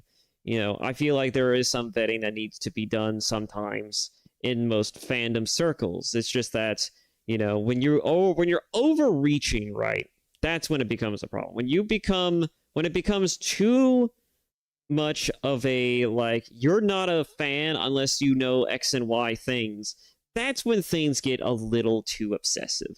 And it just becomes a problem. I feel like that people should be allowed to explore a franchise at their own pace and should be comfortable in their ability to do so. The problem, again, right, you know, because as someone I've had my fair share of gripes and problems with the fans of certain other franchises, like Dark Souls, for example. The main problem that I have with most fandoms is that, you know, like, the elitism isn't inherently a bad thing. In fact, I would actually say the elitism could be a good thing if used appropriately. Like, you know, kind of like cancel culture. You know, cancel culture is evil most of the time, and it's abused heavily to an excessive degree. But when used appropriately, it could weed out some otherwise troublesome figures out of most forms of media and out of most forms of entertainment. Like, here's an example. Games journalists are garbage human beings. Most of them don't even play games. Most of them don't even like games. And they tend to talk about and harp on stupid shit that nobody cares about. And now it's just become their job description at this point because it garners clicks. As far as I'm concerned, they're a dying industry, and they need to get the fuck out. But you know, it's not as if you can't succeed as a games journalist. It's just that the problem, of course, is that nobody actually wants to do real, honest-to-God, hard-working journalism anymore. The only person who seems to care about that nowadays is Jason fucking Schreier, and Jason fucking Schreier still has moments and tendencies to immediately go down the rabbit hole of basically shitting on customers sometimes. It's unavoidable. I think that when you really have to look at the bigger picture and the grander scheme of things, I feel like we have to do some vetting as a community to do, you know, like, to get rid of the worst apples among us. And I feel like that, and again, I say this with a lot of emphasis, right? And a lot of preface.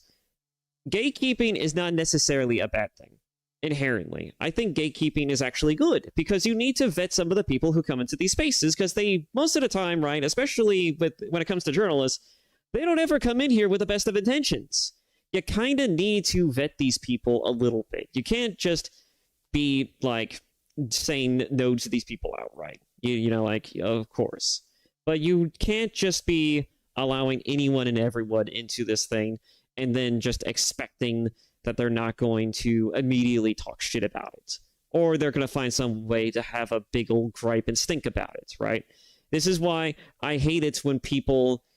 What's the best way to describe this? What's a good analogy for this? The best analogy I can think of is like women, going back to an earlier example, right? Women who earnestly want to get into a male-dominated centric hobby versus women who only come into these spaces just to keep tabs on their boyfriends. You know what I'm referring to, right?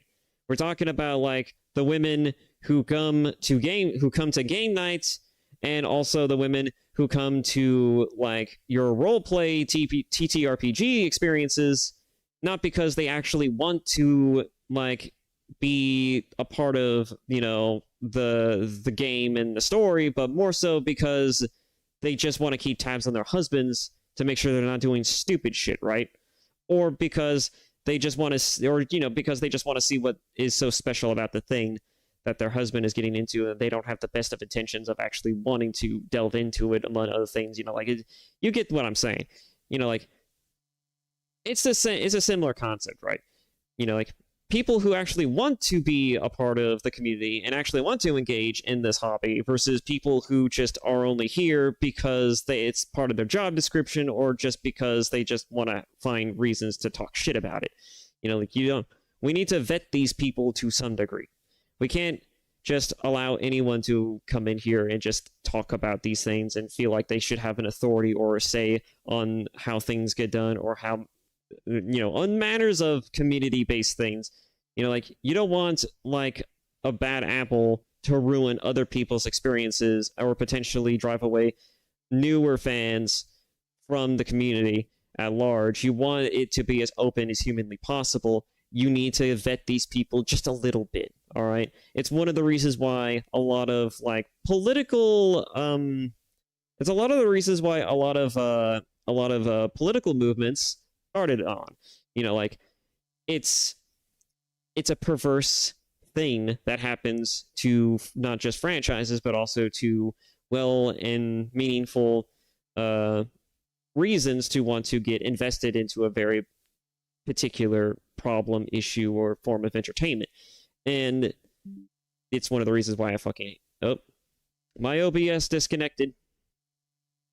Hang on. And it's reconnected. All right, let me take a look at YouTube for a second. Let me see. All right. Well, it looks like it's fine on YouTube's end of things. Okay. Anyways, long and short of it, you know, it's just not. I think some vetting needs to be done, but it's when it comes to Warhammer in particular, you know, like, the biggest problem right now is just trying to get people into the hobby more so than trying to vet it. And I think that there's a lot of channels who are trying to accomplish that or trying to help do that, but, you know, like, I feel like the only way we're going to bridge that gap is if we make the lore and the stories of Warhammer more readily and easily accessible in the form of video games, traditional media such as TV shows or movies, or other types of formats that have nothing to do with spending an exorbitant amount of money trying to buy figures, getting into a tabletop game, and buying an excessive amount of books. I feel like there needs to be a line that needs to be established, and I feel like if you want to get the most amount of eyes and people into the hobby, you have to increase the net for them to want to be caught up in it, right? And the easiest way to do that, make more games, make more TV shows, movies, which there are very few and far between, especially in terms of movies and TV shows.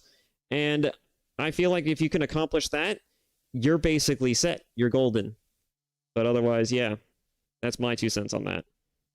And I, myself, have been a part of Adeptus Ridiculous, a podcast teaching lore in a much simpler and condensed form. Needless to say, I've learned a lot. Warhammer is so much more than just Spaceman shoots big gun. It has also grown substantially from its origins, being a Warhammer Fantasy spin-off just in space. Now, it is a black library filled with immensely deep characters, difficult themes, and even some tear-jerking stories. It is a backdrop for a million stories over a million worlds, and I did not see its true depth in 2020. But now, I'd like to share what I've learned. We just had a brief summary of the world and each faction that takes place during it.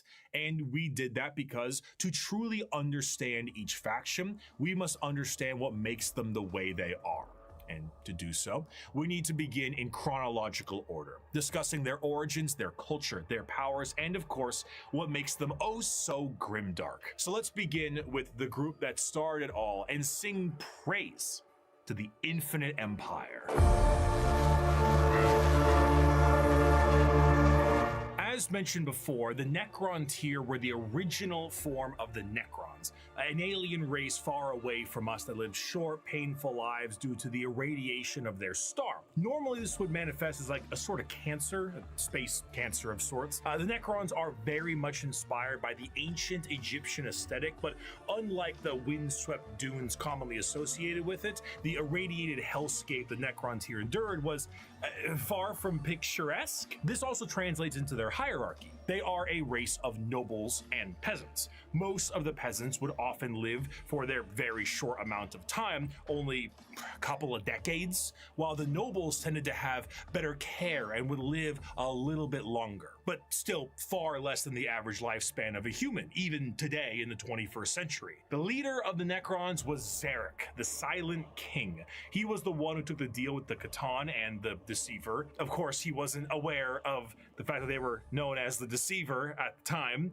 but the whole species was blinded by hate after being debased by the Old Ones on their quest to cure their illness. The sheer pain that underwent the Necron race can't be understated, as their fear was manic. The Catan are, of course, gods that eat stars, and when the leader of your species tells you to march into the gigantic green furnaces to ascend to immortality, you march. The scenes from these are long lines of both the peasantry and nobles clutching their loved ones in a frantic act to save their own lives. Many of them already inflicted in the late stages of this space cancer, some of them crawling into the biotransference furnaces, trying to outrace death itself, without realizing death was the one who made these to begin with. What came out the other side was a soulless husk. And I say that literally. A soul is not an abstract concept like it is in our world,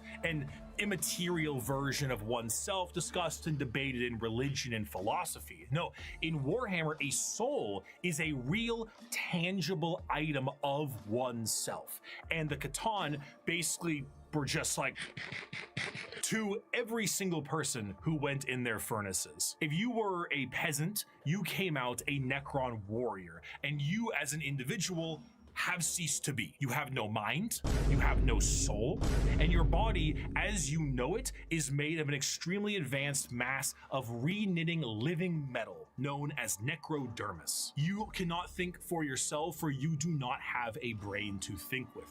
All you do now is await protocols from your overlords, which are the nobles who came out of the furnaces with their minds intact, not their souls, mind you, but their minds are very much intact. These nobles now have command protocols, and they are able to command all of their peasantry and do with them whatever they wish. Zarek, the Silent King, is the most advanced of all the Necrons, a perfect metallic version of himself with incredible power and intelligence. His strength allowed him to lead the undead and the unthinking armies of the Necrons to battle against the Catan when they were at their weakest due to their incessant infighting, and then win back their freedom. But gods cannot die. So in reality, what occurred is the Catan were shattered into thousands of pieces, and each shard of their god was trapped in a stasis vault and mind controlled to do the bidding of the Necrons they once enslaved. The biggest challenge they face now are actually the upstarts of the galaxy. The Eldar and the Orcs were quite prominent, and as you can imagine, a galactic war really takes its toll on the joints, or I guess the servos. It was in their best interest to wait out the galactic rise of the other races and come back at a more opportune time. So, they went into stasis via these massive tomb complexes hidden beneath various worlds, biding their time until it was once again their opportunity to rule the galaxy. Zarek, the Silent King, as penance for his failure to his people, exiled himself into the darkness between stars for the next 60 million years, with his perfect memory a constant reminder of the doom he inflicted upon his people. Flash forward to the modern day, and the Necrons are reawakening, but it isn't working as well as it could be. Whether the tomb world is reawakened naturally or by some imperial moron stepping on a green glowing rock, the Necrons have come back to reclaim a galaxy they consider rightly theirs.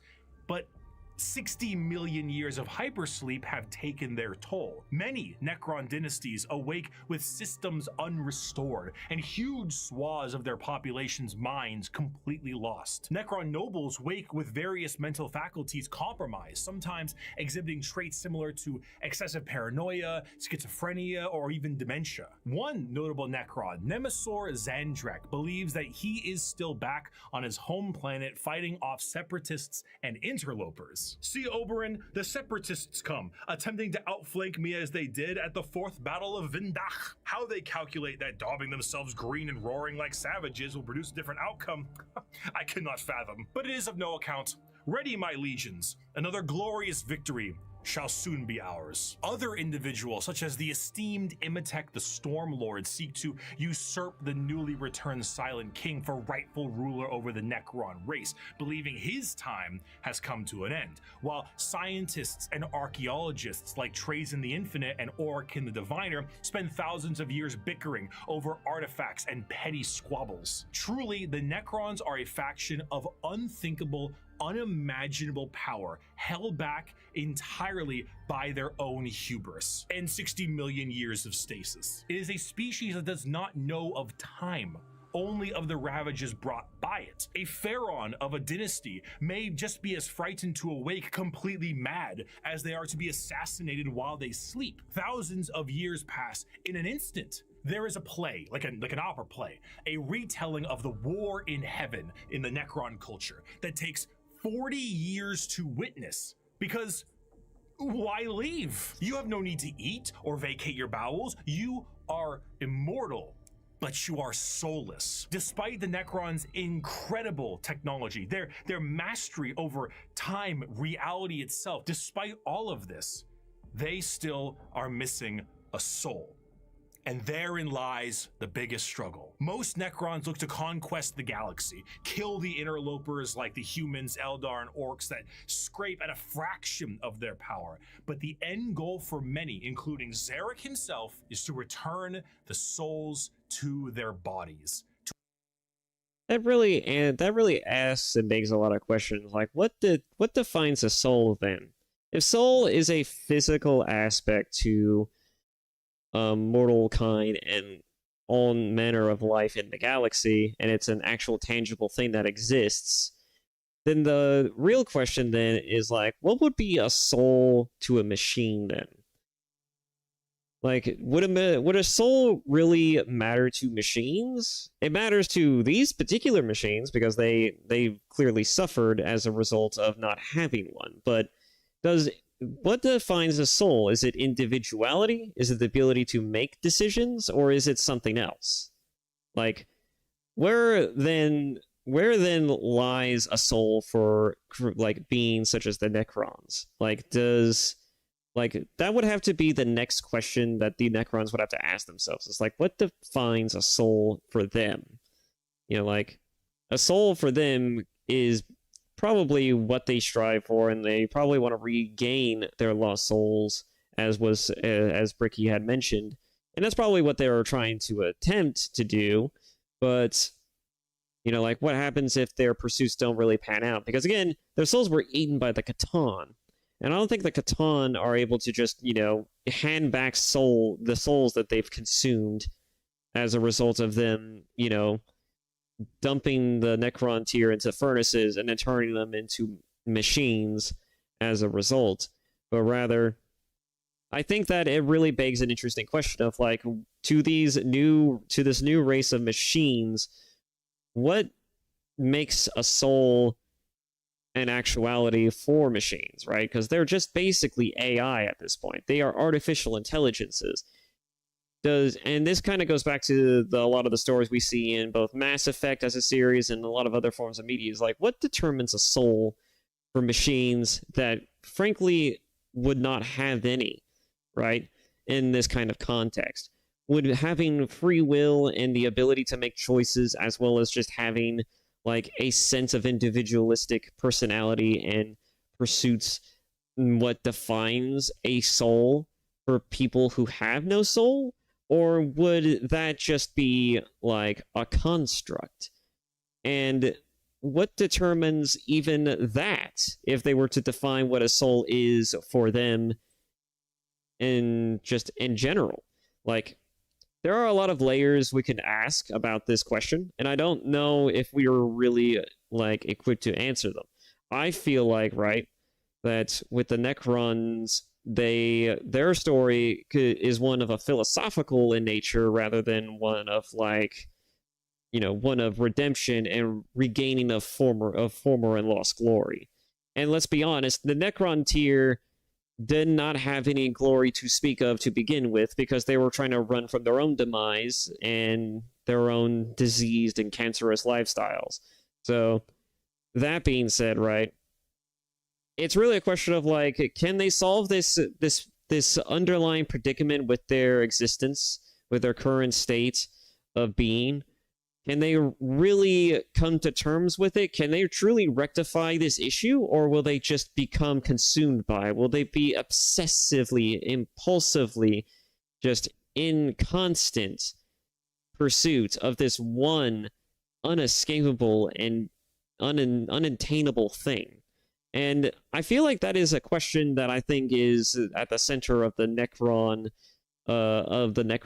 as a whole.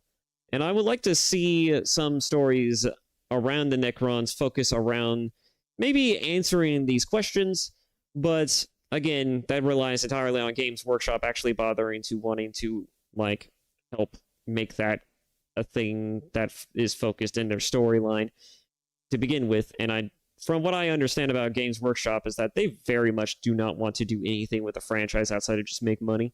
And so, yeah, it's highly debatable.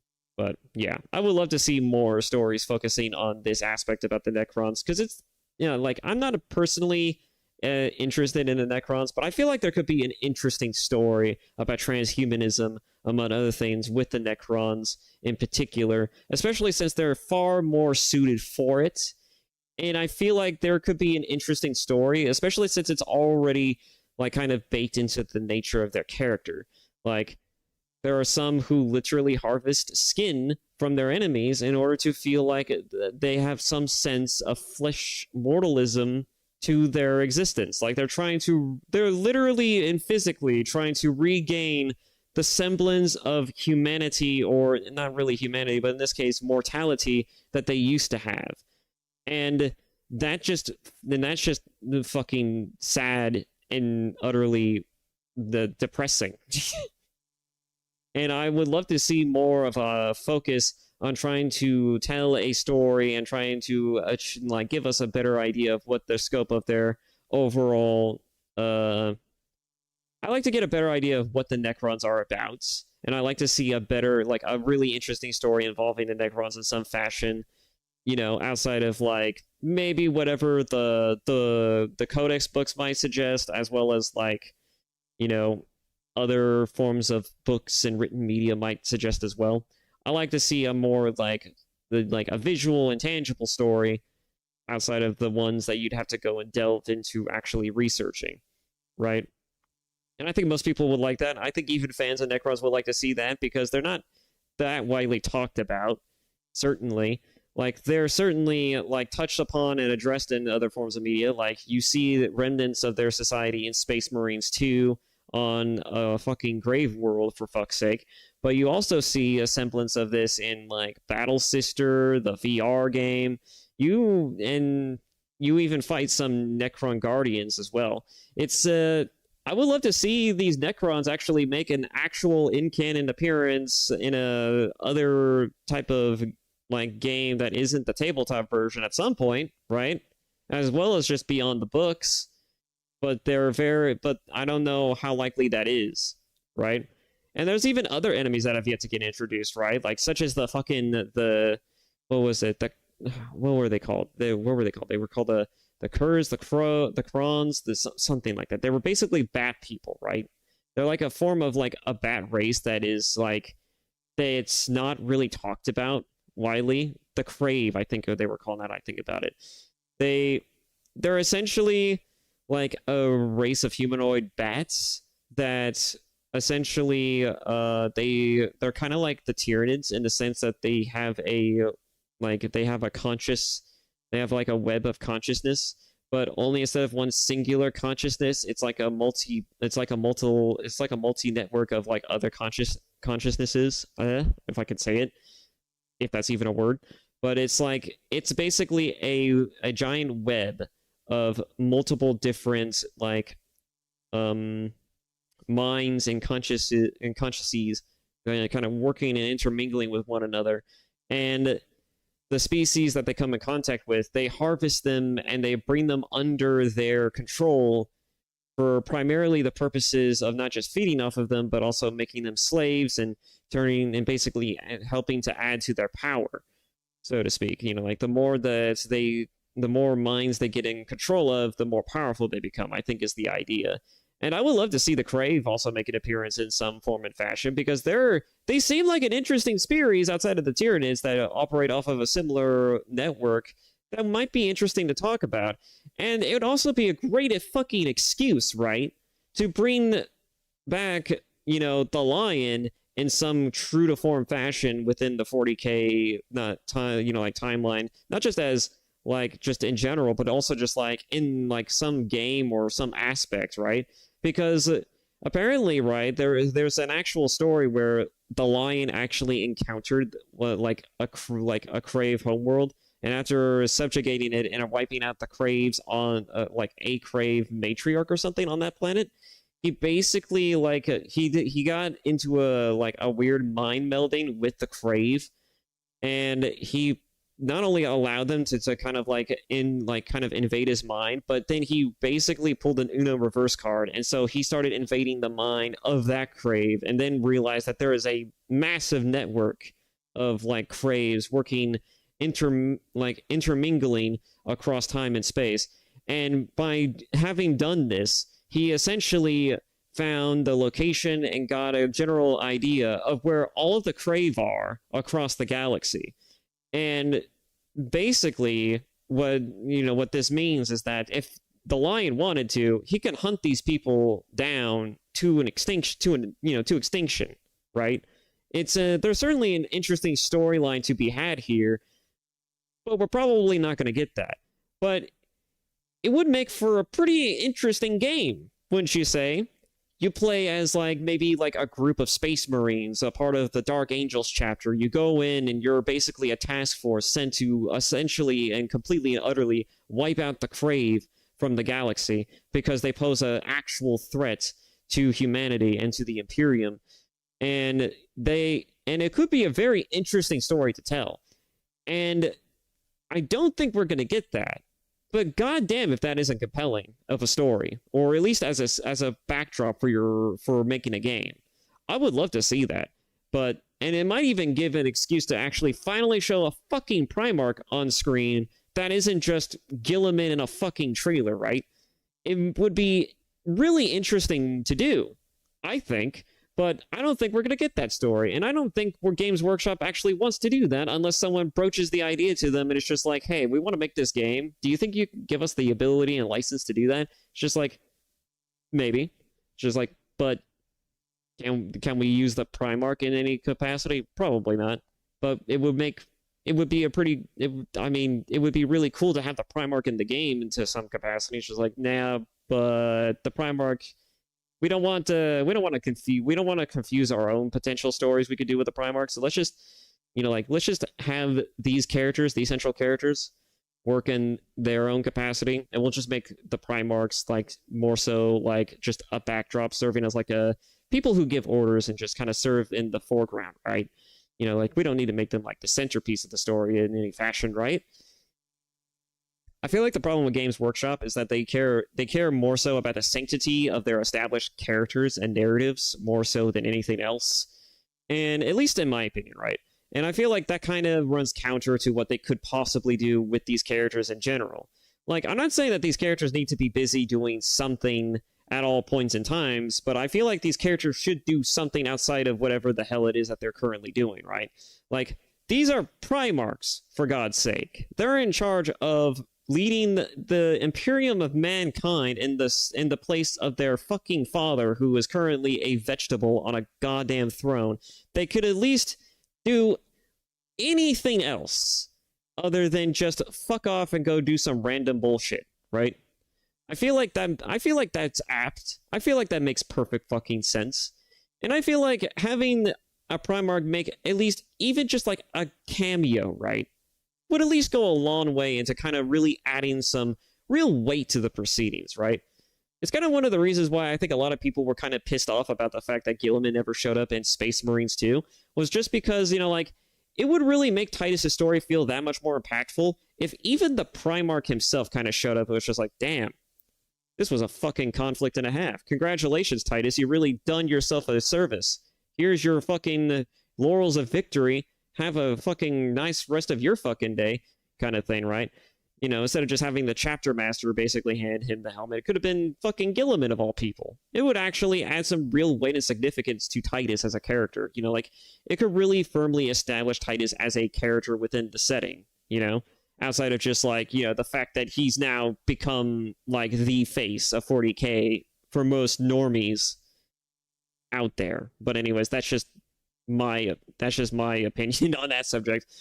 And I've digressed a little too much. Now, let's just get back right into it.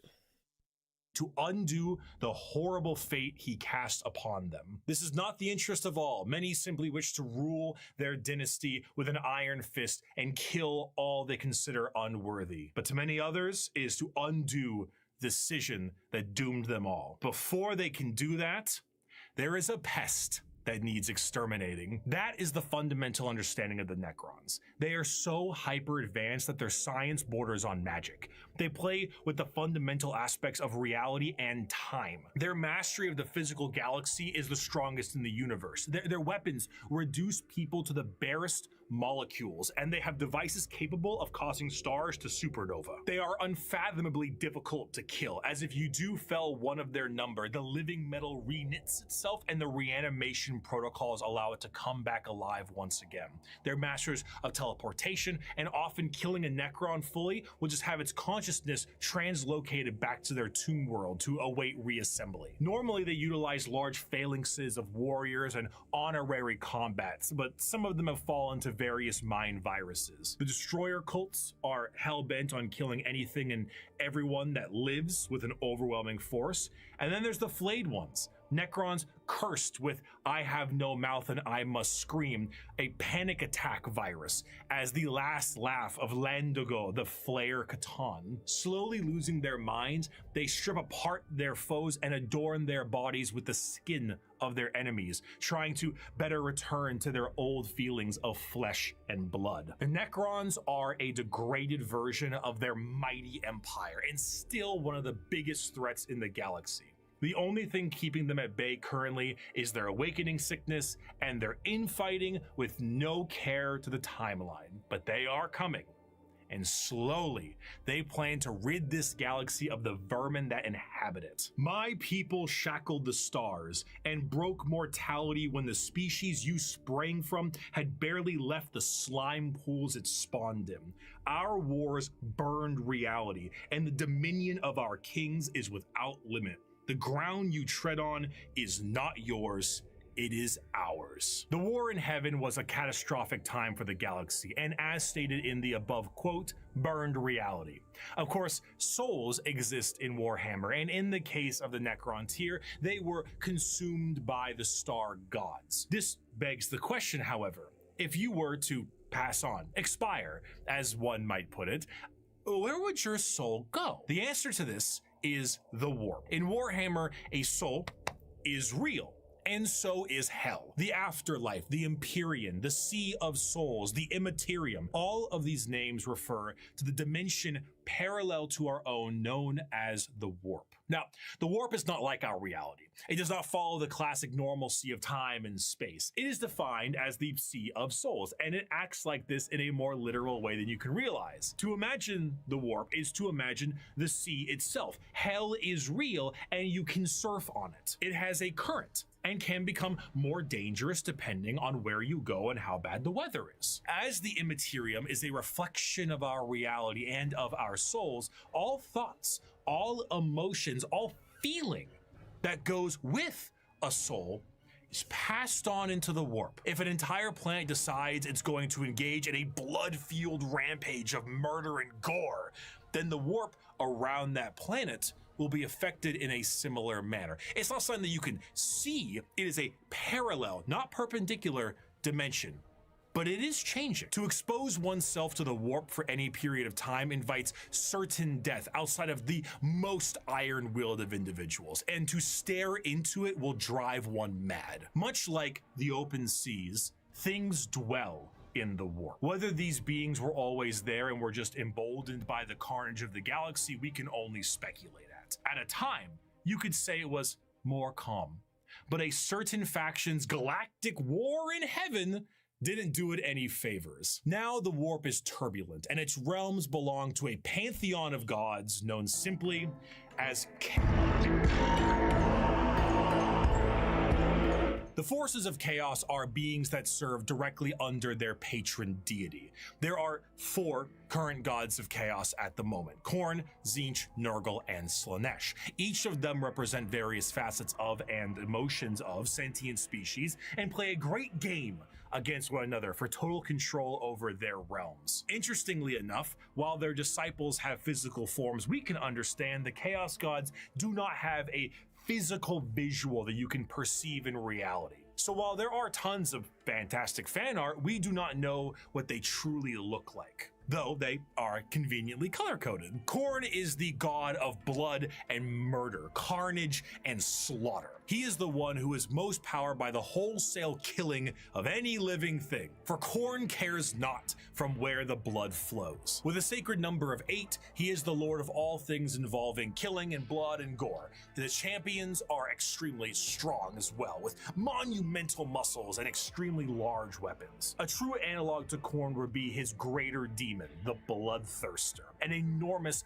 muscle-bound flying devil with an axe so large it splits tanks in a single swing. They move into battle with armor of brass adorned by the skulls of their foes and pools of freshly spilt blood. This may appear to be quite frightening, of course, demonic, one might say, but in the world of chaos, all emotions feed one of these gods in one way or another. If you were to define Khorne with single words, you would use blood, carnage, murder, skulls, but you'd be missing out on important ones like strength, honor, prowess, courage, and skill. Khorne is not just about the wholesale slaughter of people. He is about the honor and power of martial combat. The true strength there is in besting someone in physical strength and skill. Of course, a murderer would be someone who would feed Khorne, but a soldier could feed Khorne. A martial artist or professional fighter could feed Khorne. A warrior, good or bad, feeds Khorne. A diplomat does not. A premier soldier does. A GoFundMe does not. This is what leads many mortals down the path of Khorne, for he will bless those that bring him enough skulls. And in a world this destructive, there are many ways to reap a high tally for him. Prepare the Dreadclaws and unchain the Mad Ones. Glorious battle awaits us today, for the world below has refused to surrender. Let us descend upon them with fury and rage, giving no quarter and sparing only those warriors who fight well enough to earn a place amongst us. As to the rest, their lives and possessions are ours, but their skulls are for Khorne. Normally, if I ever want to explain Khorne, I just kind of show them this clip. I'd never stab you in the back, Shepard. Warriors like you and me, straight to the face. Moving on, Tzeentch is the second god, the god of trickery and mischief, the changer of ways, the great conspirator and the architect of fate. With a sacred number of 9, Tzeentch is truly the god of change in all of its forms, but there is an obvious undercurrent of mischief and cunning. Tzeentch is such a liar that his pants have gone thermonuclear. Where the f what is this from, by the way? Questions that have no answers while simultaneously making up answers on the spot to a question he didn't ask. Have you ever had a dream that you want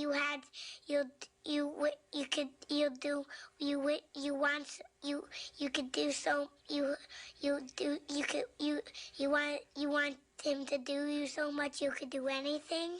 He is such a conniving little bastard that every emotion of lying, of scheming, of trickery is a direct way to help feed him. An unfaithful partner, a politician, a spy.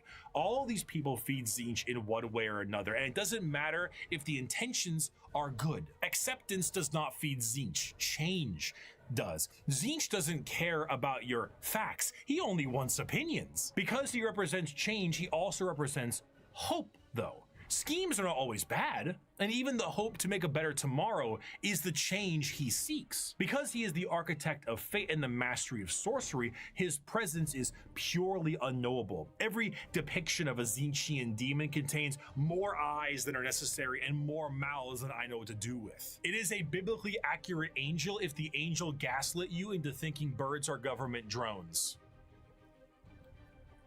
But are they? The creatures at his disposal. I mean, if Alex Jones says it, and it turns out, I mean, it's a 50-50 if it turns out to be true, right? Alright. Alex Jones has proven that he's a broken clock that's at least right twice a day, right? So I imagine, right, that if Alex Jones were to say it, I'd almost be half inclined to believe it. Almost. I mean, there's been things that he's been wrong about in the past, but there's been a lot of things that have come out recently where it's just like, Jesus Christ, that's actually true. Fuck. Like, that's the funny thing about people like Kirsha, Alex Jones, among other types of people, is that they sound like conspiracy theorists at first, but then when you actually realize, wait, so there was something going on with the water plants that were actually running, that were actually doing something to the water that was actually making the frogs literally gay. And engaging in weird homoerotic attempts on one another. It's like, Jesus, right? There's funny things that come out of that shit.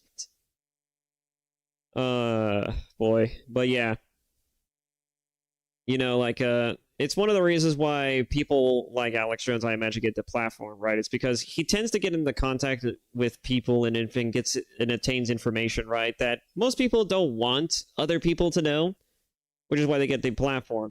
It's one of the reasons why I don't look at every deplatforming as like this inherent, like, oh, well, he was clearly wrong and he was spreading wrong thing. No. There's usually something to it, right?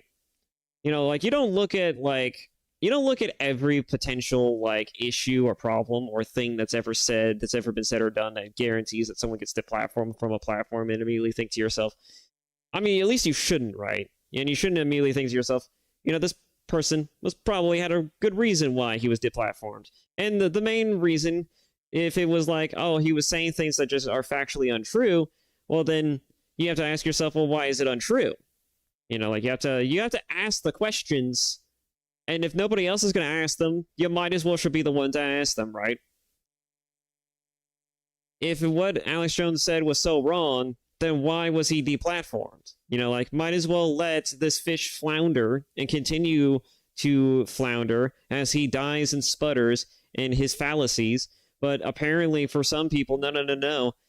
That's just awful. That's just god awful. That's just too much. We can't allow that to happen. No. We have to get rid of him. And that's why I think that a lot of the funny things around Alex Jones actually turn out to be true. Speaks more volumes about the credibility of the things he's ever said versus the crazy shit that I mean, listen, there's a reason why I say we live in clown world.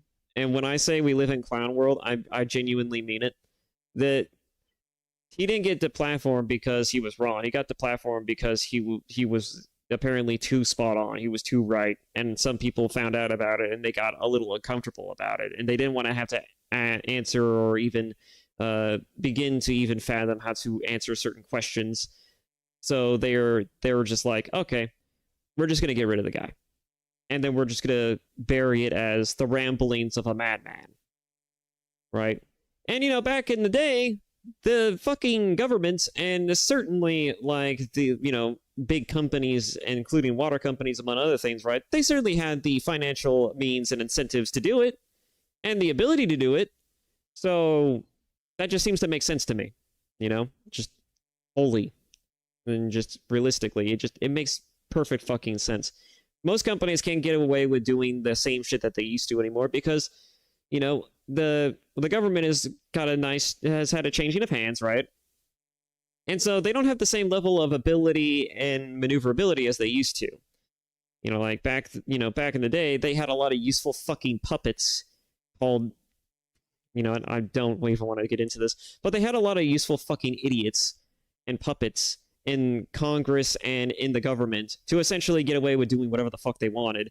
And now that we actually have a shifting and changing of hands where there's now more spine in the government than there was before, you know, everything's kind of changed in the direction of like, we're going to put everything America first. And regardless of what that actually means, you don't exactly have a whole lot of leg room to be able to get away with the same fuck shit that you used to.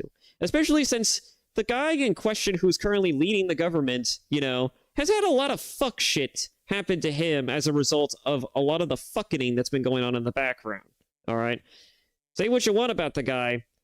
A lot of funny and crazy things resulted in his presidency, and I genuinely, you know, regardless of what you have to say about Trump, the guy has had a lot of unfair criticism, as well as some genuinely bizarre and fucked up ones levied in his direction, and not a whole lot of them are based off of actual credibility or facts, and I find that highly suspect.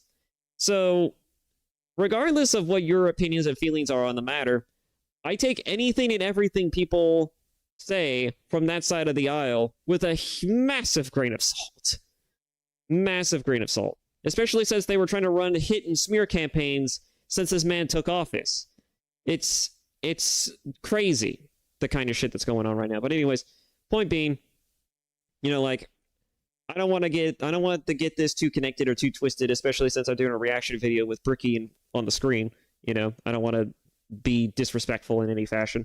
I feel like that we live in a clown world, and if people as crazy sounding as Alex Jones can sound like a sensible fucking person in hindsight, Jesus fucking Christ, I don't want to know what is and isn't true anymore.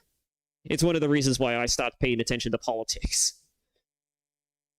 Will adorn themselves with the knowledge of sorceries and the unknown, all to provide a mind-crushing experience. Fighting demons from outside of our reality is difficult enough, but fighting demons from unreality, purposely attempting to trick you, is a whole new thing entirely. And that is before we even get started on the gigantic bird of sorcery you're going to need to face. Do not ask which creature screams in the night. Do not question who waits for you in the shadow. It is my cry that wakes you in the night, and my body that crouches in the shadow. I am Zinch, and you are the puppet that dances to my tune. Third of the Chaos Gods is the one of acceptance of rot and pestilence, the grandfather himself, up Nurgle. Nurgle is the exact opposite of Tzeentch. Where Tzeentch believes in change and hope for a future, Nurgle believes in stagnation and the end of everything. At one point or another, we will all decay. We will all rot and we will all end.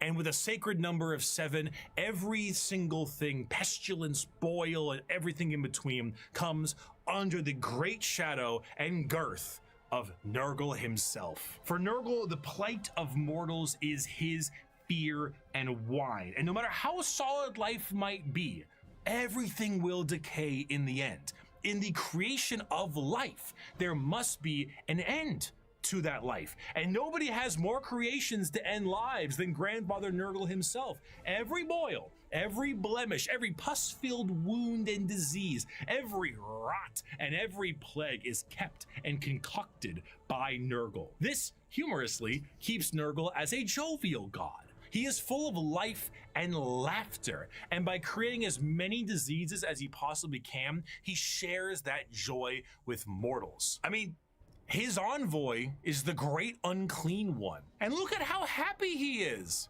And there's a lot of him to love. A fear of death in general is feeding Nurgle. All disease makes him stronger, but to pray for salvation for a wounded loved one is to feed Nurgle. The timeless and inevitable fear that one day you will rot and decay is what gives him strength. The Peloton won't feed Nurgle. Licking the doorknob on a public bathroom certainly does. However, should you embrace your grandfather's gifts, you may find an end to your pain. Maybe. All mortal followers of the Chaos Gods found themselves there in one way or another, either through the direct worship or the slow corrupting of their souls. But those that take Nurgle's gifts and embrace the decay of their bodies may end up being chosen among his few as a faithful servant. In doing so, you will be free of the pain caused by Nurgle's ailments, and you may even find yourself just as jovial and happy as he is.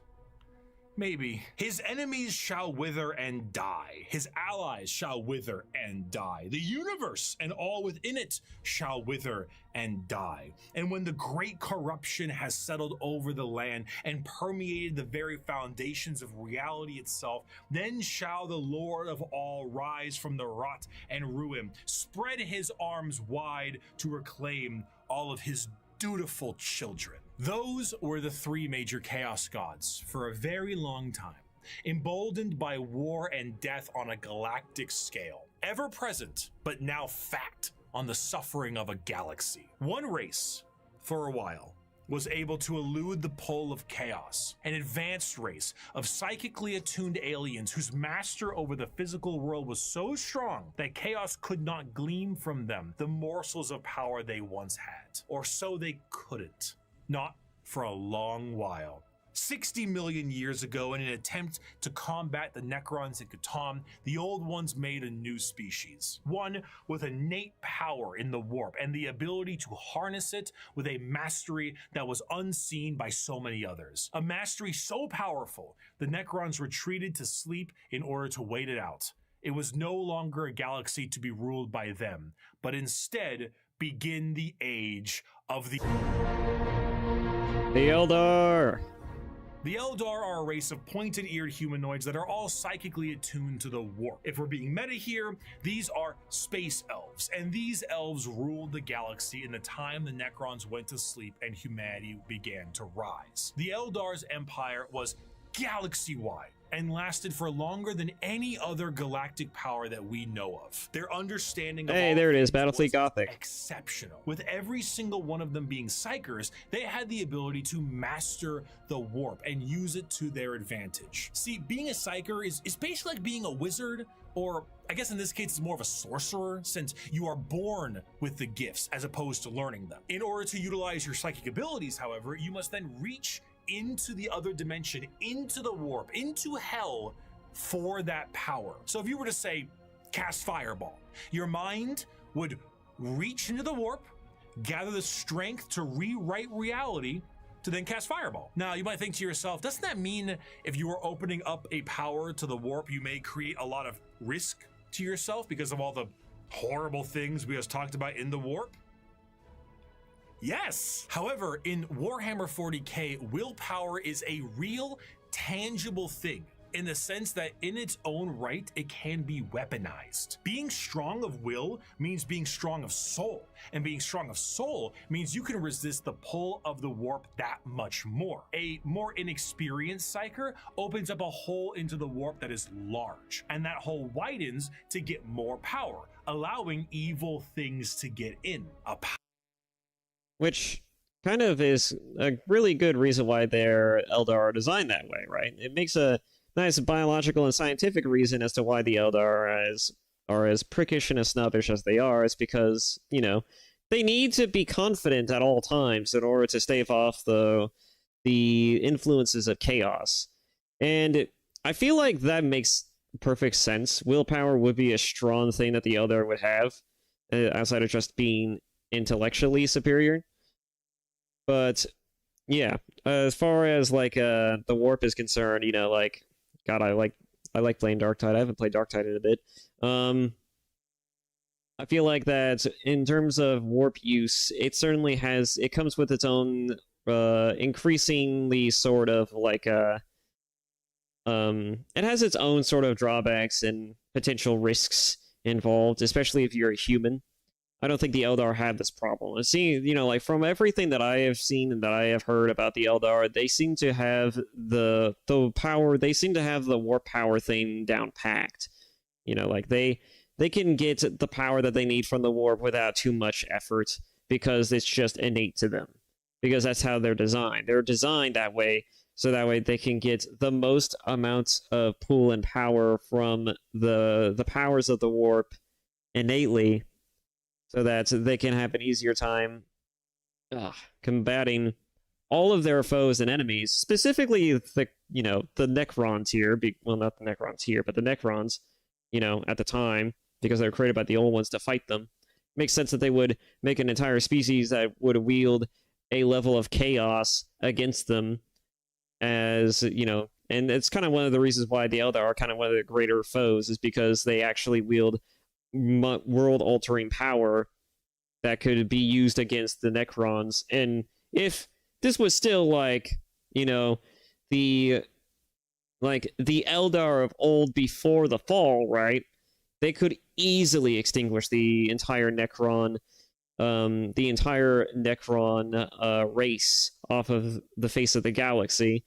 But because they're in the perfect state that they're in right now to be able to allow and facilitate the Necron's existence, on top of the fact that humanity exists, and humanity is pretty both efficient, you know, it's pretty inefficient in their ability to actually retain control over the galaxy, as well as just kind of, you know, like, they're not only are they incapable of being able to run their own civilizations, they're kind of stubborn.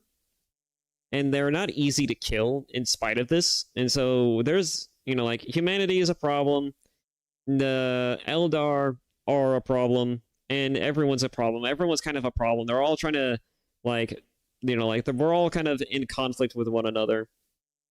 And we're all just trying to, like, make use and just trying to make the best out of this position that we all find ourselves in. But generally speaking, we all tend to jive with one another in some form and fashion. And it's kind of one of the reasons why I think, again, right, that the Eldar should definitely consider kind of working alongside humanity at some points, because eventually, right, you know, if they continue on as they are, and if they do end up making a very cataclysmically terrible decision, a very woeful decision, mind you, they're just going to be on the verge of collapse again. And I think that's a very, very bad thing to have to be constantly in a position of. And I think just strategically and optically, right, it just would make sense for the Eldar to try to at least establish some type of relation, if not with humanity, right, with another sentient species, maybe even work with the Tau in some aspects, since the Tau are already, you know, like, they're at least willing to, like, hear you out first before they try to stab you in the back. At least that's the vibe that I get from them. So, You know, like, I feel like it would work well for both, for the Eldar's interests as well as humanity's interests, and maybe even other species as well, if they could kind of like collaborate a little bit amongst themselves, so that way everybody gets what they need in order to survive. But granted, humanity is not going to do that very easily, you know, because they're xenophobic. And then there's the fact that the Tau kind of want everyone to fall in facsimile with the Greater Will, which is a religion of their own. And while they're certainly accepting of other races to become a part of their society and their culture, you know, their willingness to want to subjugate them is also hyper dependent on whether or not they're actually going to want to comply with that, right? I imagine. I don't know much about the Tau, but what I have heard about the Tau is that they are very religious, and in that sense, they don't really take to people who don't share the same the philosophical leanings as well as ideological faith that they have. And so they don't really seem like the greatest people to work with on at first, but you know, when your choices are work with humanity, work with orcs, or potentially Tyranids, as unlikely as that sounds, you know, like, what else do you have? Well, the Tau are the only people who seem to actually not give a shit if you're a Xenos or not, so might as well kind of establish some level of rapport with them to hopefully maybe do something about, you know, with that. I mean, who else are you going to work with? The fucking Harley Quinns? I mean, they're basically just elves that work for a laughing god. I don't know what else to say about that other than the fact that I don't think they really care for their own species' culture and well-being as much as they care about serving their laughing god. I don't know what else to say about that other than just that, so there you have it.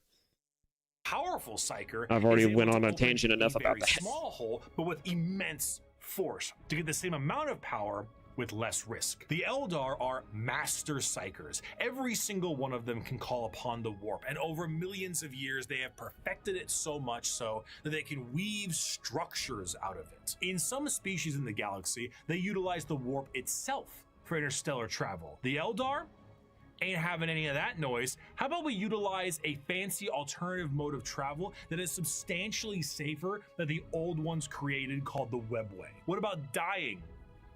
Miss me with that. We no longer age. And if we do, we can just be reborn like that. Food, water, materials, we make things out of distilled warp essence itself. We sing unreality into cathedrals to dine in. What truly could the Eldari Empire possibly fear?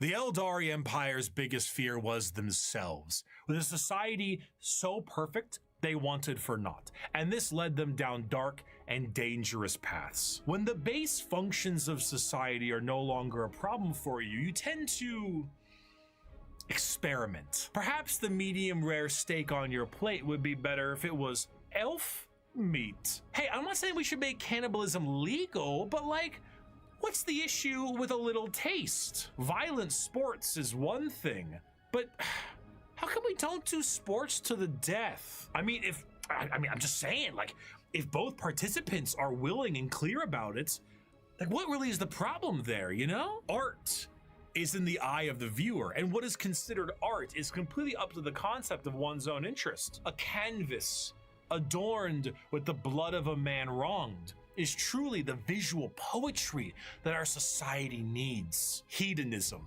With a slow and consistent hedonism, the Eldar slid backwards into debauchery of the sort I cannot discuss on this YouTube video. Murder on stage, delicacies and drugs distilled from one another, the trade of slaves and concubines, and much worse. The Eldar physiology has their emotions heightened, and they can feel more than a human does. So while it can provide lows of pure despair, it can also provide greater highs than you have ever known. And swinging between the two of them was the Eldar game. The warp took notice of this heavily and it began to react. On a galactic scale, the debauchery and the hedonism of the Eldar race caused levels of warp storm so pronounced and so volatile that it cut off interstellar travel for all those who used it. Communications between planets was removed, and a nightmarish era of old night began. This continued for thousands of years, hundreds of thousands of years. The Eldar all but removed from the problems being caused as they entered heights of more and more ecstasy. They needed more and more and more. Nothing was ever enough. More murder, more torture. It's art, it's delicacies, it's life. This silence offends Slaanesh. Wait.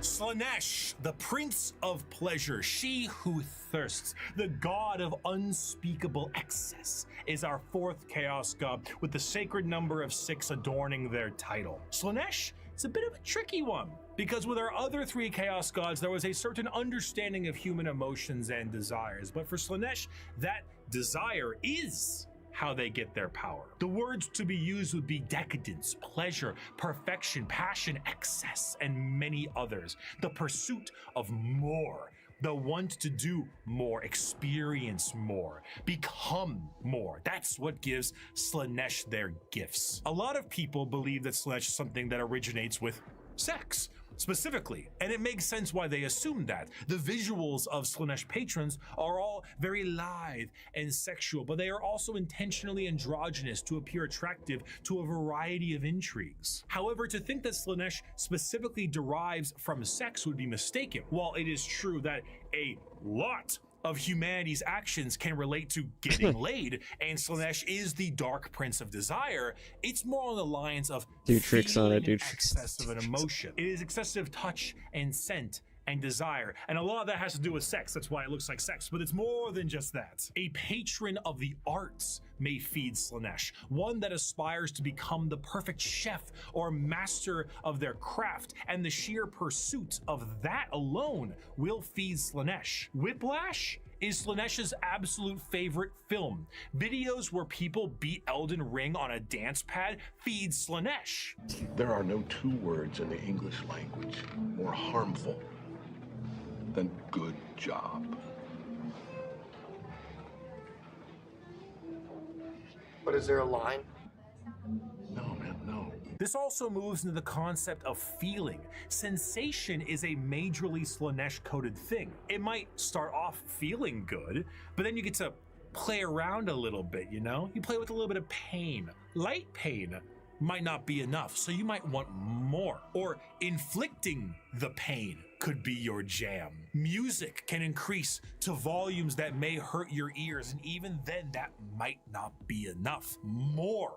You must have more. Many of the disciples of Slaanesh carry a demonic form in their lithe grace. The Keeper of Secrets is his chosen envoy, and their movements are a blur of dance and pain with an aura all the more fatal. They dance and sing, but there's always a form of malice behind every action they take. An alluring gaze that will pull you in right before the demonic entity can crush you in that grip. Slaanesh's palace has 6 layers surrounding it, and one of them is the excess of gluttony, where the participant finds themselves in a beautiful banquet full of the most delicious foods imaginable. Tables of delicacies and rivers of wine tempt the user to such a degree that they cannot stop stuffing their face, unaware that the things they are eating are very vaguely familiar meat. If one does not see themselves drowning in the river of wine, they may soon fill their bodies up so much that they cease to function and fall over, becoming part of the banquet themselves.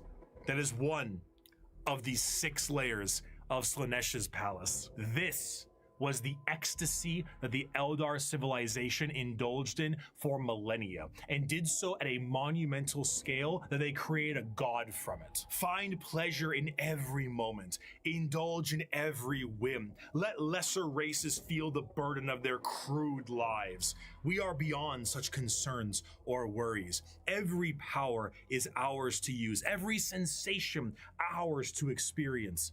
We are truly masters of the galaxy, and all others exist only to satisfy our curiosities. We have earned our position of power. Let us forever taste the fruits of such achievement. Time itself is ours to command. We are eternal.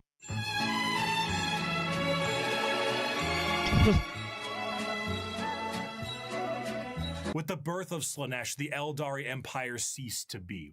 A catastrophic event so horrible that the warp ripped a hole permanently in our reality, a fissure forever known as the Eye of Terror. With the sudden inhalation of this god's largest breath, the Eldari souls are a currency to be now collected by she who thirsts. Trillions of Eldar died in an instant, Slaanesh gorging on their souls to satisfy his palate. 99.9% of their entire species died, and the rest are doomed to a fate worse than death. For Slaanesh now stakes a claim on each and every Eldar soul. From the moment they pass on, an eternity of torment awaits them. The remaining Eldar devote their entire lives to stopping this eventuality, their dying race so devoted to saving themselves from the Dark Prince, and in doing so, have found very creative ways. In the modern world of Warhammer, the craft world Eldar are the main force of Eldar in the galaxy and represent the elf style that many think of when you think elves in space. Fantasy elves in space, not those elves. We'll get to them. A craft world is a monumentally large God help starship, us. the size of a continent, that acts as a form of flotilla. During the highest reaches of hedonism, many Eldar saw the demonic writing on the wall and began to try and seek asylum from their own debauchery. Those Eldar left on monumental craft worlds into the far reaches of the galaxy and saved themselves from Slaanesh's awakening. The main thing the craft world Eldar seek is to temper their minds and bodies in a way that will never allow them to slide back into their old ways. The representation they carry is that of a more feudal Japanese motif. Eldar follow paths as they age, the path of the warrior, the seer, the poet, the diplomat, the bone singer, and so on. These paths are a strict code of conduct to hone the heightened Eldar psychology down a school of thought and action. And if it sounds a hell of a lot like Bushido, well, you're damn right. Here's a medal and a... How much you want to bet that Eldar warriors have a copy of Musashi's writings in the, what was it, the Four Rings, I believe it was? I don't remember. But how much you want to bet they have a copy of some of Musashi's writings? It's a joke, but it's funny though, because if that's true, then their society must be very interesting, to be sure. You know, as somebody who kind of likes samurai culture and kind of likes feudal era Japan stuff to a certain degree, it's certainly an interesting period to really base the Eldar off of. Soul Stone. Don't lose it or an eternity of torment awaits you. Going through these paths will allow you to take up not just a role in Eldar society, but keep your mind clear from the past worries that plagued them. Every Eldar is said to be a psyker, however, very few of them actually utilize their psychic powers for fear of tempting she who thirsts. A large amount of emphasis is also put on ancestors of the Eldar and learning from them the farther you go down a path. This can sometimes be seen by the large variety of jewels adoring the armor of Eldar. Those are called soul stones, the biggest middle finger to Slaanesh they can think of. See, when an Eldar dies, these stones act as a backup, and instead of their souls going to Slaanesh, they are then trapped and stored in this little stone. So when the Eldar say they commune with their ancestors, they mean so very literally, as the spirit and soul of generations before them are stored here. Often, larger structures may contain vast amounts of soul stones, such as the Infinity Circuit in the craft world itself, allowing the souls of the dead to help power their enormous starship. The young do not desire the discipline of the path, but rather their curiosity drives them to try every fruit from the tree. Thus, it is that so many take the path of wandering or the path of damnation in their first years of adulthood. And so, the great tragedy of our kind is played out again and again as the number of our people shrink from generation to generation. These paths, when completed, allow an Eldar to move to the next one, then the next one. However, since this is the grim darkness of the world, many of these paths rely on combat. The Eldar actually had gods at one point: Cain, Vol, Isha, Azaryan, and so on. These gods are What is a jar supposed to be? pantheon, and while many were killed in Slaaneish's creation, there Was Isha like the patron saint of debauchery? The Eldar gods is to join the Aspect Warriors and embody the wrath, Or of at least Cain, some type their of form of god it. war. While guardians of the Eldar craft worlds are more akin to a trained militia, the Aspect Warriors embody a particular variant of the path. Each are led by a Phoenix Lord, a name passed down from generations and embodying the souls of prior Phoenix Lords with each new one. The Howling Banshees, led by Jane Zar, Fugin and his Fire Dragons, Baharoth and his Swooping Hawks, or Malgan Ra and his Dark Reapers. Each Aspect Shrine carries with it the Eldar way of war.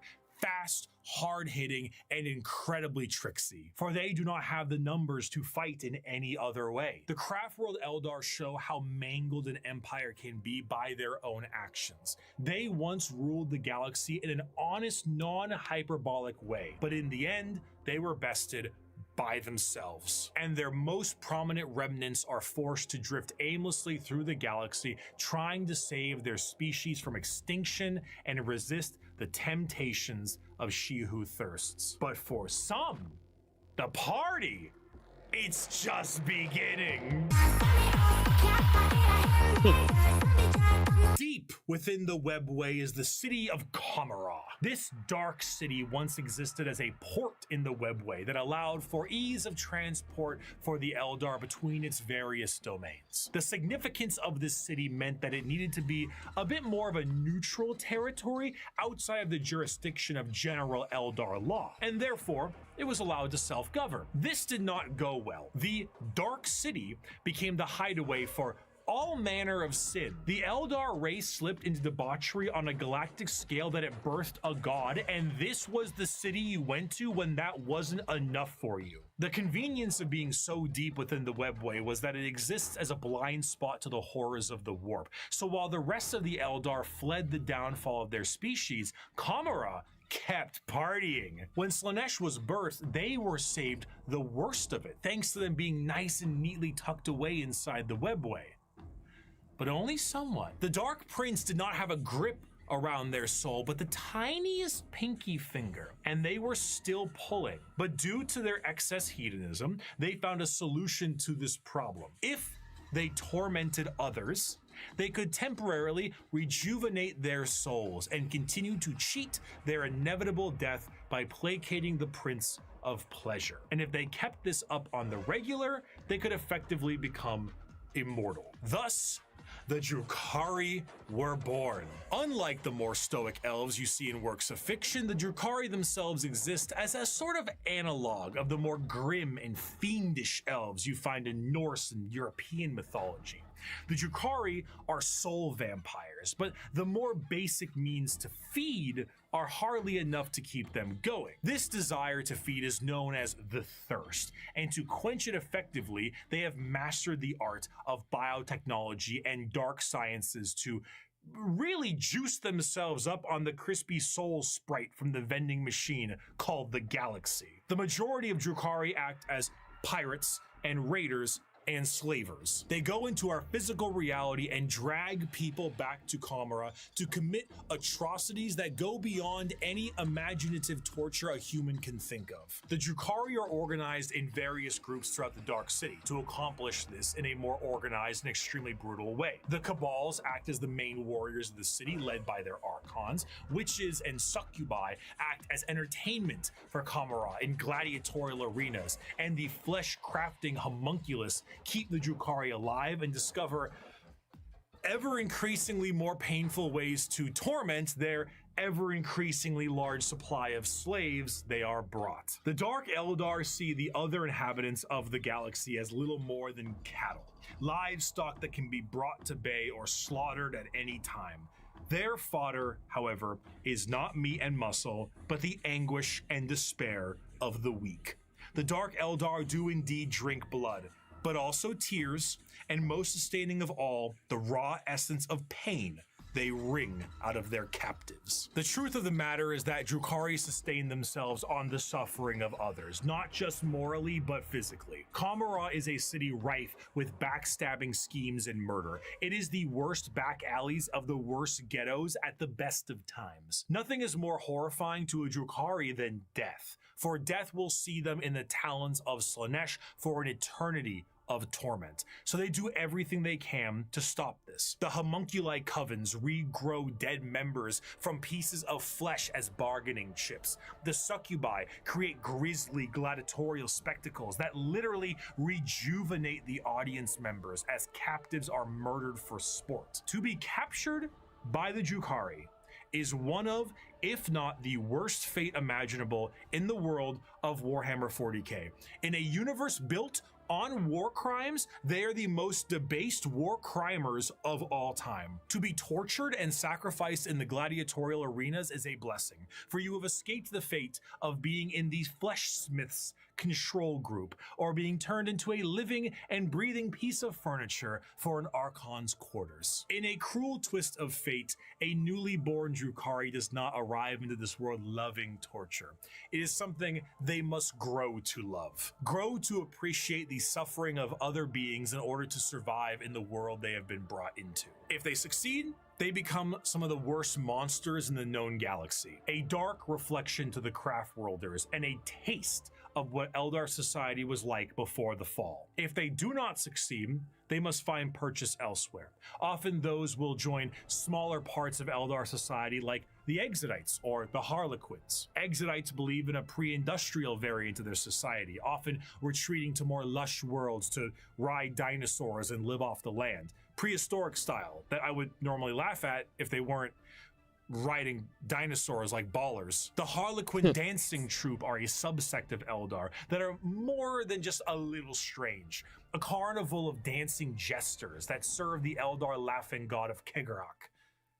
They arrive never when expected and leave just as quickly. Blurs of light carry their footsteps as they dance their foes into a grave. Combat is just as much of a joke as it is a play on bloody murder. They travel and aid many other Eldar and sometimes even humanity for reasons we can never understand. Perhaps one day we would have, were they not stripped of their army book and folded into the Eldari Codex. So I suppose it'll have to stay a mystery, or maybe it was one of Kegarak's master plans to get back at She Who Thirsts and save their species. Who could know? Perhaps it was all a sick and practical joke to Kegarak, and he would just find it very funny to watch me fumble the discussion of one human on a tiny blue planet across the galaxy. Oh, speaking of. Before the fall of the Eldar, Earth, or Terra as it's called, was in ruin. One man who looks to put the pieces back together. Where did he come from? We don't know. Some say he was the result of early shamans. Some say he is the final old one who escaped their species' genocide. And those that are smartest know the answer is, it doesn't matter. He revealed himself. To be fair, the question itself is more interesting than the answer, so I would say yes. And for franchise sake and for I wouldn't say contextual sake, but for mystery and for intrigue sake, it's not answering that question is probably the best possible thing you could do with the Emperor as a character. As far as like fleshing out the Emperor himself, well, you could certainly do that. You could do that all day. It just, he's already got an entire 50 books written, not just about him, but also about his Primarchs and in particularly one of his sons. So, yeah, there's a lot to choose from. As the Emperor of Mankind, and he was tasked with the most monumental upheaval of humanity possible. The Eldari's warp fluctuations had turned the golden age of humanity into old night. Interstellar travel cut off? Check. An AI uprising? Check. Brand new psychers popping up and not knowing how to handle their powers? Oh, check. Demonic incursions? Check. Thousands of years this occurred, and now the Emperor of Mankind showed himself to put the pieces back together. Unifying Terra under his rule, the Emperor founded the Imperium of Man and ruled it with an iron fist. He was the supreme leader and nothing could stand against him. He wished to remove mankind from the yoke of its former failures, and he knew he would be the best leader they could have because he was right. AI banned. Religion banned. You did as the Emperor told you, or his Thunder Warriors would put you in your place. That place often being a grave. Now, Terra was thriving, but humanity needed to reclaim its long-lost brethren scattered across the stars. But to do so, he needed those that could build him a fleet truly meant for the reconquering of the galaxy. And so he turned his attention to the red planet of Mars. Mars and Terra were close allies long before the Unification Wars. Mars was the first world terraformed by humanity and became what would ultimately be the first hive world, an epicenter for industry and technology. The Age of Strife did not treat the Red Planet kindly, however. Mars was cut off from Terra during this time, and the warp storms that ravaged the planet turned it into an absolute nuclear hellscape. Those who were on the surface were turned into your run-of-the-mill mutant if they even survived the bombings they inflicted on themselves, but others were lucky enough to escape beneath the red sands in powerful fallout shelters. These became their generational habitats, but this resulted in extreme reliance on technology and those who could use it. They began to view the technology keeping them alive less as a technological advancement and more of a divine intervention, with those skilled in it as priests. The Martians began to worship the power of the machine, and this resulted in the formation of the cult Mechanicus, the belief in a holy trinity known as the Three-in-One. The machine god, serving as the spirit who gave rise to all technologies known, the motive force, the deity that gives all life its ability to live, and the Omnissiah, a physical manifestation of the machine god itself. This belief began to manifest in them physically as well. What were once humans began to really mess around with the character creator options, and this tech obsession made them view instances of flesh to be weak and spend their lives removing what makes them human and replacing it with mechanical augments. Robotic limbs, glowing eyes, mechadendrite arms. What was once a mass of flesh now looks like the back of a router, and the oldest members of the Mechanicus no longer even look slightly human. In addition to this, cloaked over all of their mechanical appendages are robes that reflect the color of their homeworld, the red robes of the Mechanicus. The Cult Mechanicum, now the Adeptus Mechanicus, create a fascinating combination of cultures all birthed into one. Basically, techno-zealot monks. Organic life is the machine god's greatest accomplishment within the scope of the great work. All praise he who is three-in-one. By giving us life within an organic shell, he presents us with the means and opportunity to improve upon physicality, as is his divine plan. He grants us complex weakness so we might learn metallic strength and ascend to his level of machinic perfection. The Emperor's arrival to Mars was very much a walking in with the pizzas while the room is on fire moment, but to the Mechanicum, they saw his arrival as confirmation of their belief. They took one look at the glowing golden entity that showed up on their doorstep and were like, that's him. That's the guy right there, and they immediately accepted him as the Omnissiah. Obviously, showing up and being called Machine Jesus shortly after wiping out all instances of non-Machine Jesus a little bit beforehand is an instance of capital H heresy, but the Emperor saw the bigger picture. Were they strange with how they rubbed unguents on themselves, burned incense, and prayed to machines for them to work?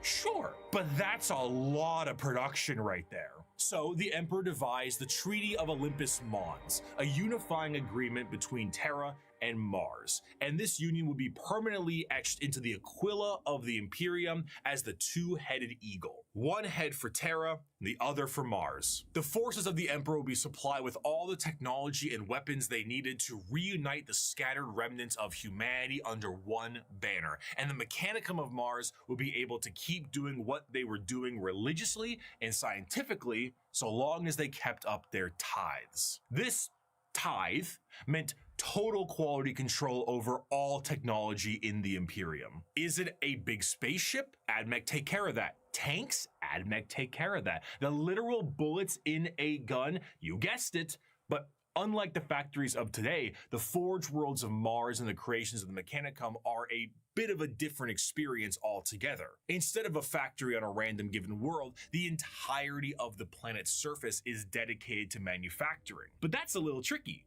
isn't it?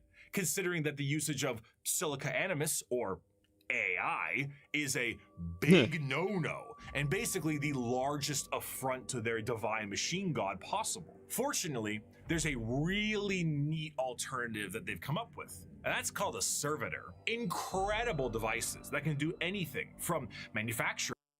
God, I remember seeing that AI image at one point. I don't remember where it came from, but I feel like I've seen it like a while ago. I think that was during when AI was in its infancy. Jesus fucking Christ. The Rock eating rocks.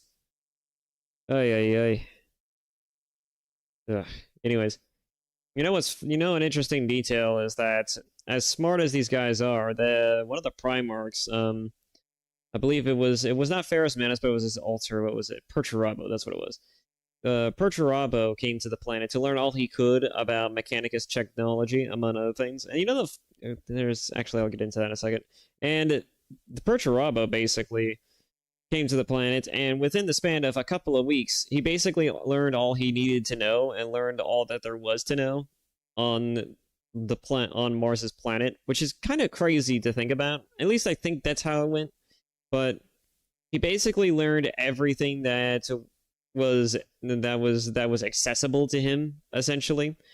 And he then proceeded to fuck off and basically start his own sort of like industrial sort of like, he furthered his own technological industrialism with his legion as a result of this. Looks like my folks are home. Anyways, it's one of the other interesting factoids about the Mechanicus, right, is that, they're very much operating off of like already pre-existing technology. They don't really make too many new things with their technology. At least I don't think they do. A lot of the technology that they have is very much like pre-heresy era, pre-collapse era technology that they already had access to, and any other technology that was from, the Dark Ages is usually not as so much as like they don't ever like what is the word that they use? They don't ever like reverse engineer anything. They pretty much just keep it as an artifact and they just leave it as is. They're very iffy about deconstructing anything to learn how it functions, despite the fact that they're very scientifically driven. One of the other funnier details, though, is that while they certainly don't want to deconstruct anything, they don't like creating anything new either. So they're kind of a weird bag, aren't they? Of like religious machine cultists who want to further technology, but though at the same time like to keep the status quo. And that's kind of a weird, fascinating sort of issue with the Mechanicus, because you think with technology, you want to look for increasingly more effective ways to further technology and technological prowess. But the Mechanicus don't want to do that. Instead, they just want to keep the things that already existing, and they would rather keep building upon the things that they already know and that they already have the blueprints for.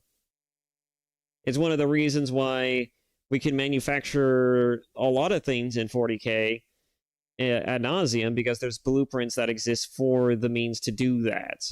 But simultaneously, right, you can't actually like you can't actually create like Like, you can't create age era level technology a lot of the time, because not only is that technology just lost, it's also, like, it's either seen as potentially dangerous and heretical, maybe, but it's also seen this primarily as, like, like, even if they were to find old world tech, they would rather just keep it in a vault somewhere and never be used, because they find it either too dangerous, or they find the technology itself to be, I guess it's just mostly out of concerns for danger, really.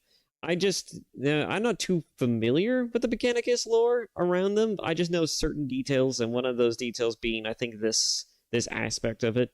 But the Mechanicus are interesting because they're kind of like an inverse of science, right? Of technological science. They don't want to actually promote the use of science. They don't even want to really evolve it in any fashion. They just want to keep the technology the way it is, and just keep the status quo continuing and turning, and just further building upon what's already established in their own means, from the looks of it. At least that's the sense that I get from it. And that seems kind of weird when you think about it.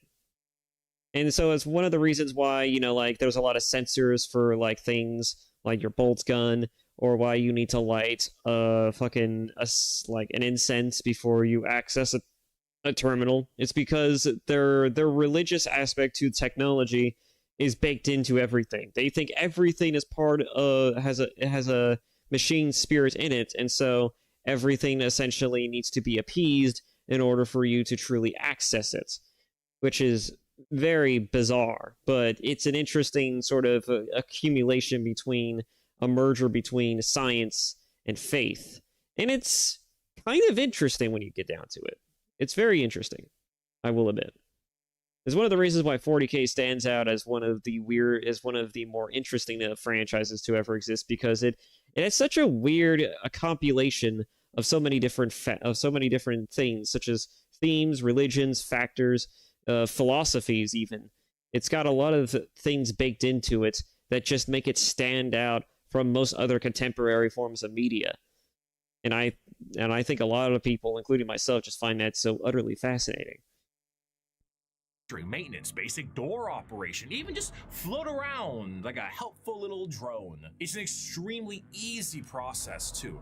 All you need to do is take a human who is dying, or preferably an enemy of the state, most likely that one, and lobotomize them, and then reprogram their brains to do exactly what they tell you. They even got little baby versions of them. Yay! So now you can rest easy knowing that the entirety of the Imperium, because they outlaw AI and learning new tech is heresy, is run on lobotomized slaves. Whether they deserve it or not is unimportant, and whether they can still keep their consciousness trapped in their own minds is another thing entirely.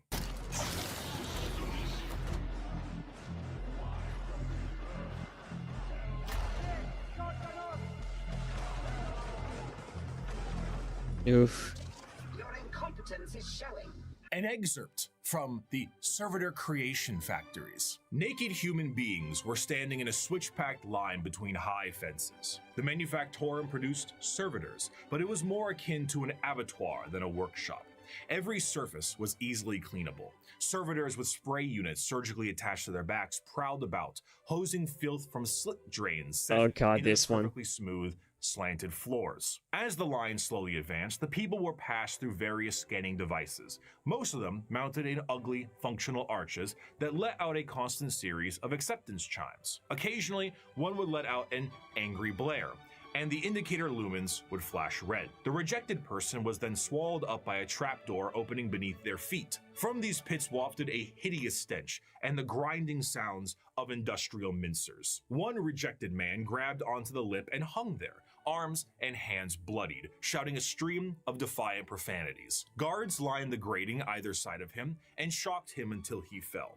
The adepts wouldn't even waste bullets on these people. The trapdoor flipped up, and the next terrified person was ushered forward. Violet metal arms snatched them up and spread the classical music is just pretty apt for this. Shaved them all over. At another, they were subjected to a high-pressure counter-septic wash whose chemical stink made me choke from 100 feet away. More scanners, more rejects winnowed out. Machines forcibly dressed them in a heavy rubberized garment common to all monotask servitors. I These never did turn were on saggy captions, on did I? them, all My one bad. size, until another process force-shrank them to fit their bodies, where metal cuffs, sockets, and collars bit into vulnerable flesh. The last few prayers gave way to screams at that point, and even the most stoic shouted in pain.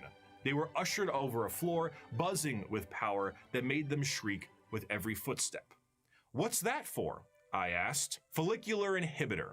To stop their hair from growing," he said. Freaking sweet, Lois! As for their scientific pursuits, the Mechanicum believe in the preservation of knowledge above all and the quest to expand it. However, as opposed to just innovating and inventing on their own with their vast technological know-how, they believe that it is a form of tech heresy. You see, because of their religious viewpoints on technology itself, they believe that the instruction booklet itself is just as holy as the Lego set it builds, and to innovate on that without the proper written knowledge is to go against the divine word of the machine god itself. All knowledge is already in the universe, you simply need to rediscovering it and attempting to invent something to improve upon divinity is very heretical. Prior to the Age of Strife, humanity was able to populate the stars with divine Even though most technology is made and written by humans, but that's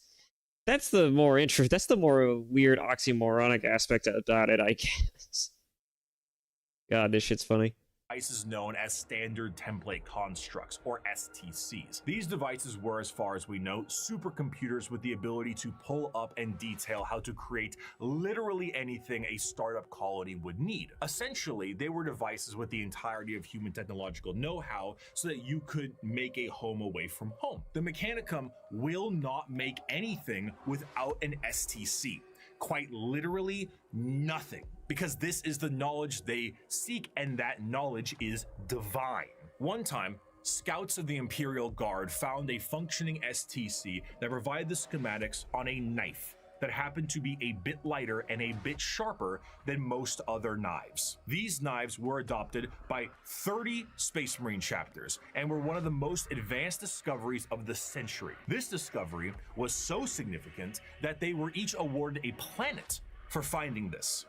A planet for a machine that taught them how to make knives. Due to their religious organization, you can probably guess the Mechanicum are organized in a feudal structure with the highest individuals in power being a part of the priesthood. Cream of the crop being the fabricator general of Mars itself, who serves as a high lord of Terra, but also oversees the entirety of the Mechanicum below. Below them are tech priests that oversee the cult for the quest of knowledge and other more straightforward theocracy. Forge worlds tend to operate slightly more independently, what can cause some power struggles within the Mechanicum, because, you know, despite them all being weird robots, they love being given praise. And despite being the manufacturing end of the Imperium, they do actually have their own military forces. They have the Skitarii Private Army and all their various 1920s Martian-style mechanisms like Doom Crawlers, Castellan robots, and of course, the Titan Legions, because nothing is cooler than a robot that towers over buildings. Ultimately, their very dogmatic view on technology as a whole has resulted in any innovation becoming absent, thus causing the Imperium to stagnate as a whole. The lack of ambition to create anything new and the wholesale murder of anyone who even tries leads to things becoming derelict. I grow weary of this flesh I was born into, strangely disgusted by its nature. I crave only the cold, clean certainty of steel and silicon, that I might become one with the blessed machine. I do not expect you to understand, you who cling to your flesh as if it were immortal, seeking only to preserve it, to protect it. One day you will see the folly of your ways, and then no doubt you will come begging to my order to preserve you. After the groundwork had been set unification-wise, it was time to start getting things together for the Emperor's great crusade across the stars to bring humanity under one banner. The Thunder Warriors were a perfect fighting force for unifying Terra and Luna, but the galaxy was a whole different thing. You see, these warriors weren't soldiers in the eyes of the Emperor. They were tools, extremely blunt tools used for the fast conquest of Terra. As the Emperor was concerned, the tools you use at home aren't the same ones you take on a road trip. So the Emperor rid himself of his tools in the exact manner you think he did, and he went forward to crafting a brand new tool. one more mobile, more efficient, and ready for his next era of conquest. They shall be my finest warriors, these men who give of themselves to me. Like clay, I shall mold them, and in the furnace of war forge them. They will be of iron will and steely muscle. In great armor shall I clad them, and with the mightiest guns will they be armed. They will be untouched by plague or disease. No sickness will blight them. They will have tactics, strategies, and machines so that no foe can best them in battle. They will be my bulwark against the terror. They are the defenders of humanity. They are my soul. They are my space marines. They shall know no fear. The vastness of the Milky Way galaxy meant that the Emperor needed assistance bringing everyone back to the fold. And who better to do this than himself? But since the technology to be in many places at once does not exist anymore, the Emperor decided that it was time to become a dad, the same way Geppetto did, and with far less care. It is... Oh god, don't even get me started. The way he treated Angron when he first met him was fucking crazy. I mean, it's truly astonishing just how disposable most people are to the Emperor, despite the fact that the Emperor himself wants to save and usher mankind to greater glory. It's truly astonishing, really. What's even crazier, though, outside of, like, the way he's treated most people, including the Primarchs, you know, is that he willingly disregards in his own sort of mentality and ways of thinking on a whim if it seems beneficial or fruitful to actually utilize the things that, that's easily taken for granted. Like, for example, when the Cult Mechanicus decided to call him the Omnissiah, as was explained in just a second ago, that shit is a little crazy, considering he just literally got done slaughtering most religions off of the face of the earth. He got rid of most of them, and burns most churches down to, into the ground. And then he suddenly goes to Mars, realizes there's a burgeoning industry here, and just ups and decides, well, I can't just straight up eradicate these people because, I don't know how this works.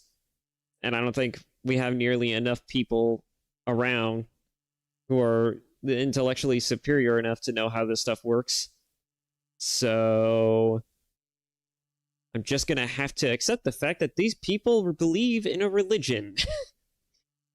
And what's even crazier is that he even tolerated Lorgar's bullshit for a while, until even Lorgar was overstepping his boundaries a little bit. An entire city built around the Emperor and his greatness. And then the Emperor proceeded to then burn the entire thing to the ground with his other Primarch sons. I believe Gilliman and I believe Lionel Johnson was a part of this.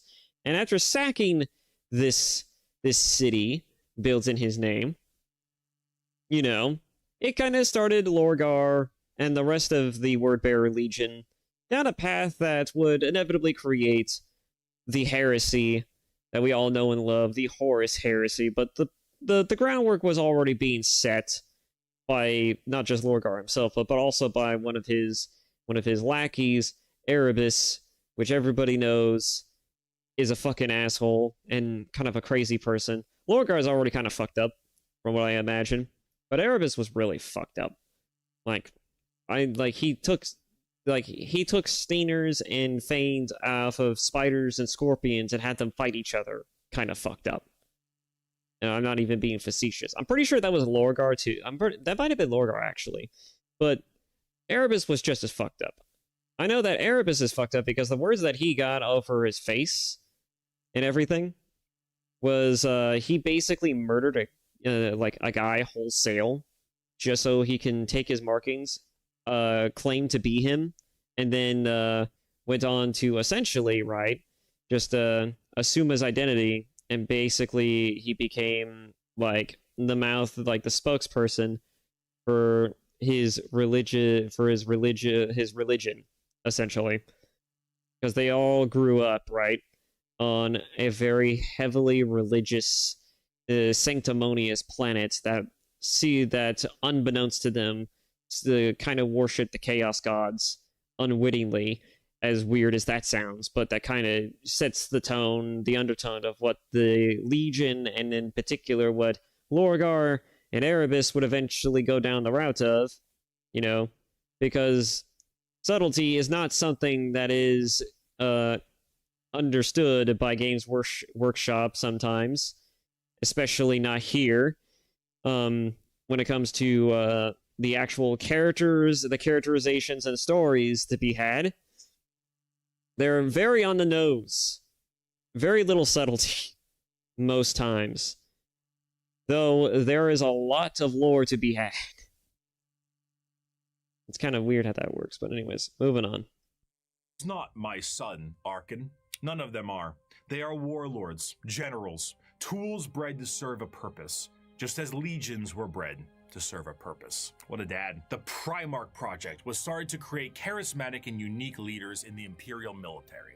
The diversity of these eventual leaders meant that each one could be specialized for certain circumstances across the galaxy. Depending on the type of conflict, one leader might be better than the other. So instead of forcing one leader to acclimate to a situation directly, it would be better to send a specialized leader and force to handle it. In order to do this, the Emperor used his genetic know-how and maybe a little bit of that forbidden stuff to create these genetically perfect gene fathers that had the ability to serve as his analog directly, and also serve as the leaders of the respective Space Marine legions. All 18, that's right, all 19 of his sons were meant to be directly molded by the Emperor himself, despite their genetic differences, and they go as follows in order. Lionel Johnson, Fulgrim, Percherabo, Jagatai Khan, Lehman Russ, Rogel Dorn, Conrad Kurz, Sanguinius, Ferris Manus, Angron, Robute Gilliman, Mortarion, Magnus the Red, Horus Lupercal, Lorgar Aurelian,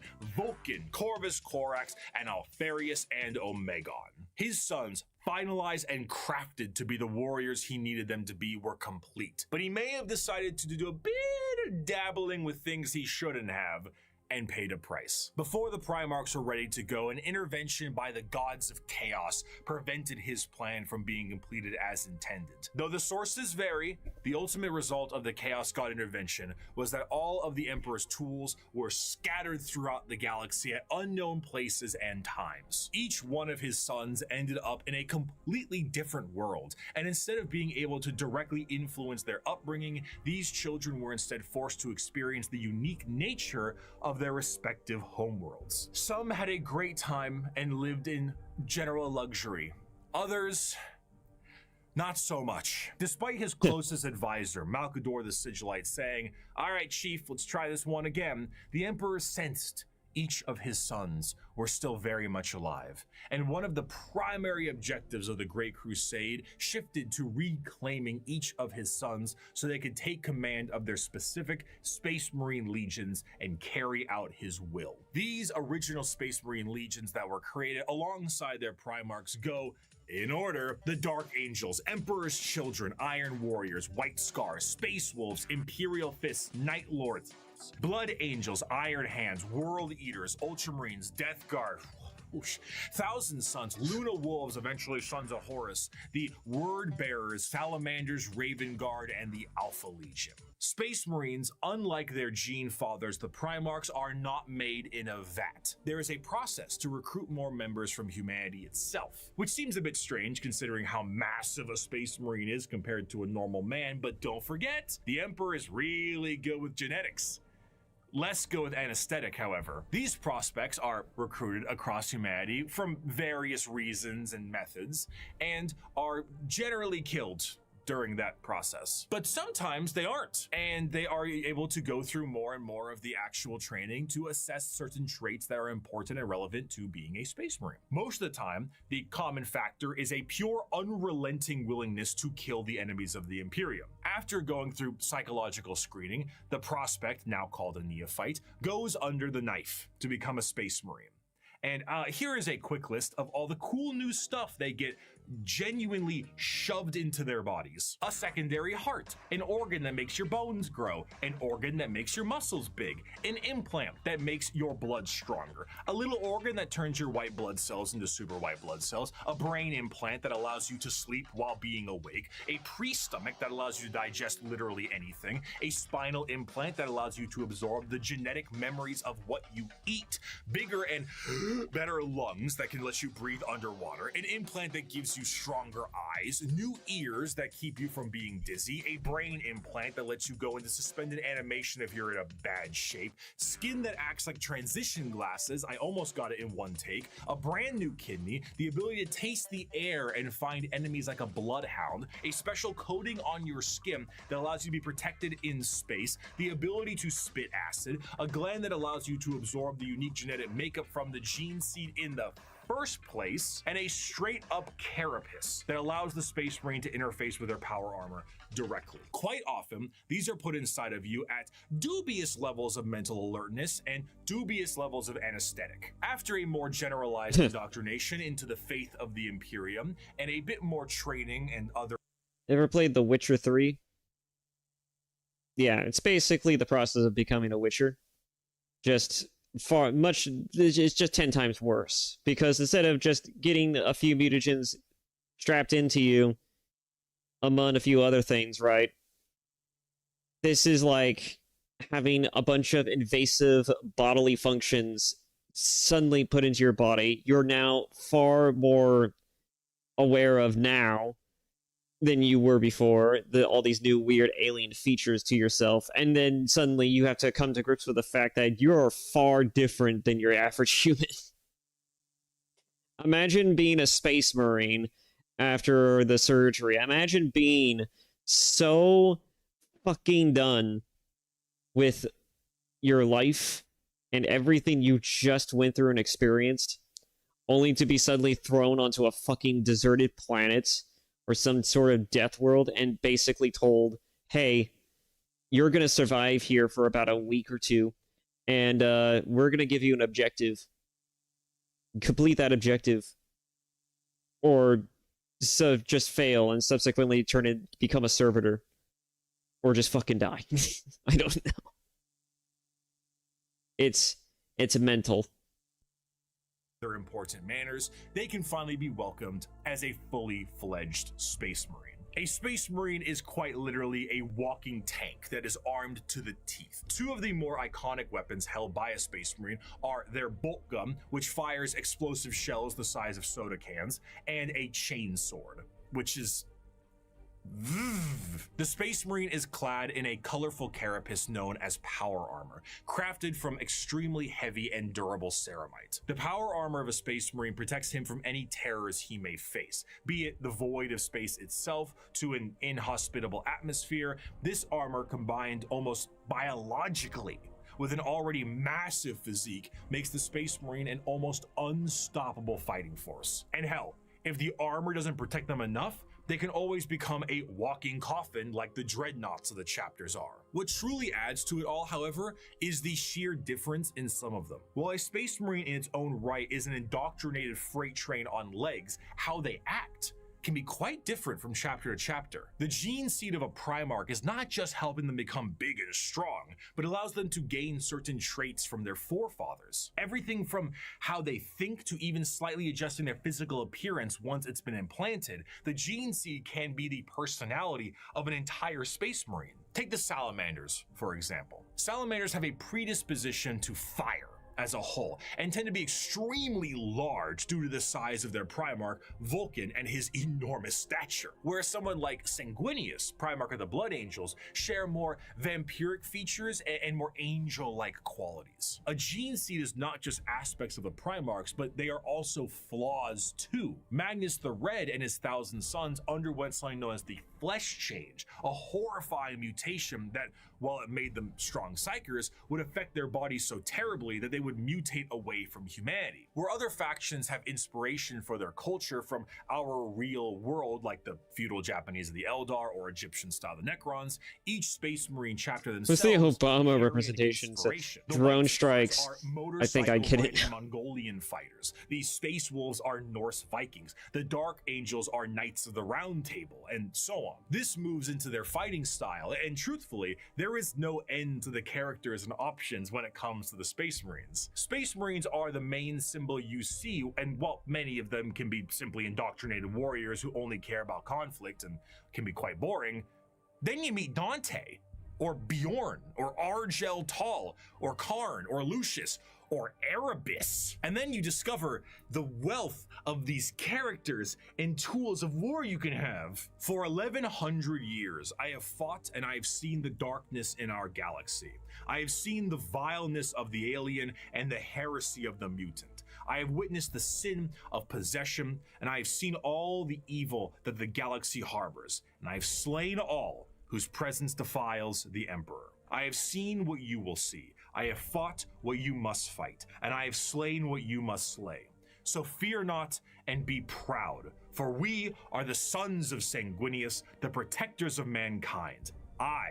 We are indeed the angels of death. Despite being the poster children for Warhammer.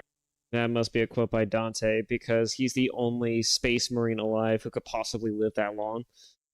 I will be right back real quick. I need to go grab some food. And as soon as I grab my food, I'm just going to leave the thing running, and I just won't be talking the whole time, unfortunately, because, you know, food. And my mic's tendency for mastication back before I had noise suppression, among other things. You know, I'm a little bit concerned by that now. So, I'll be right back.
Okay. I am back. Do-do-do. Hello. Not this overlay. There we go. Okay.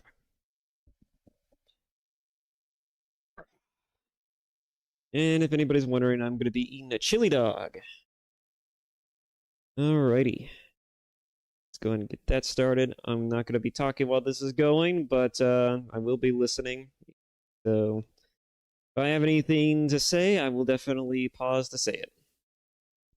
Warhammer 40k as a whole, the presence of a Space Marine is a rare sight for the countless trillions of humans across the galaxy. Seeing one of these monstrosities is like seeing something akin to an angel sent by the Emperor himself. These angels of death are the essential fighting force to bring humanity back under the unified banner of the Imperium. Yet ultimately, the Space Marines are individuals torn from their families and conscripted to genetic modification and lifelong service for the dying Imperium. And though they are held in an almost holy light, most believe they are above and beyond the people they are designed to serve. Once designed as the protectors of humanity, they seldom view humanity as something worth saving, to the extent that it is a tiny, minute rarity, though not unheard of, for a Space Marine to put a normal citizen above them in any way. For most Space Marines and even their Primarchs, they are only here to do a job. They are there to kill the enemies of humanity,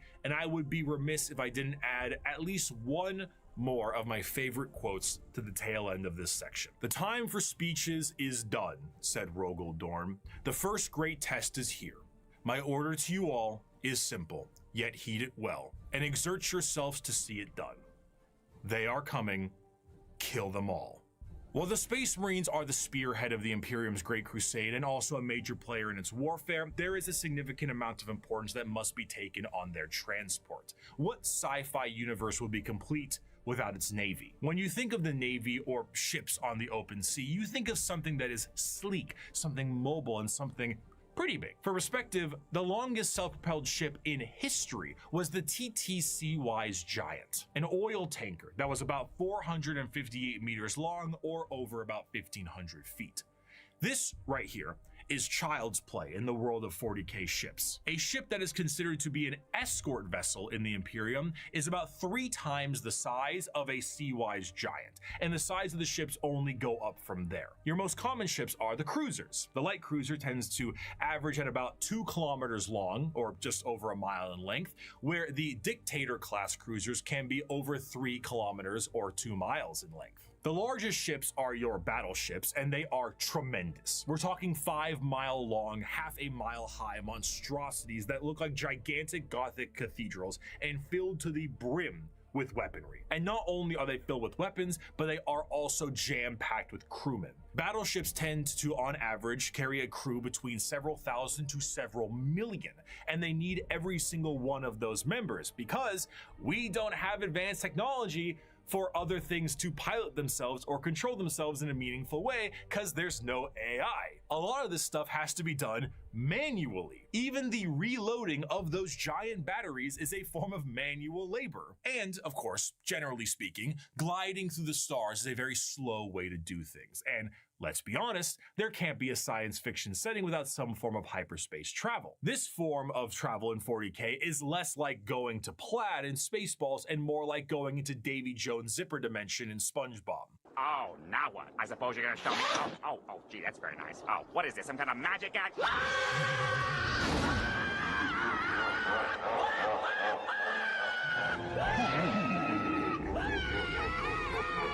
This is because it utilizes the immaterial warp to do so. Warp travel is handled by a navigator, which is an abhuman. It's a mutated human, don't worry about it. And they have a gene that gives them a third eye and the ability to help steer the ship through the warp, which, as we know, is hell itself and unreality. Now, this might sound exceptionally dangerous, and that's because it is. Now, the ship does have protection in the form of a Geller field, though. Originally, I assumed the Geller field is what you think it is, a large force field stopping all manner of horrible things, like demons from the warp tearing apart your ship.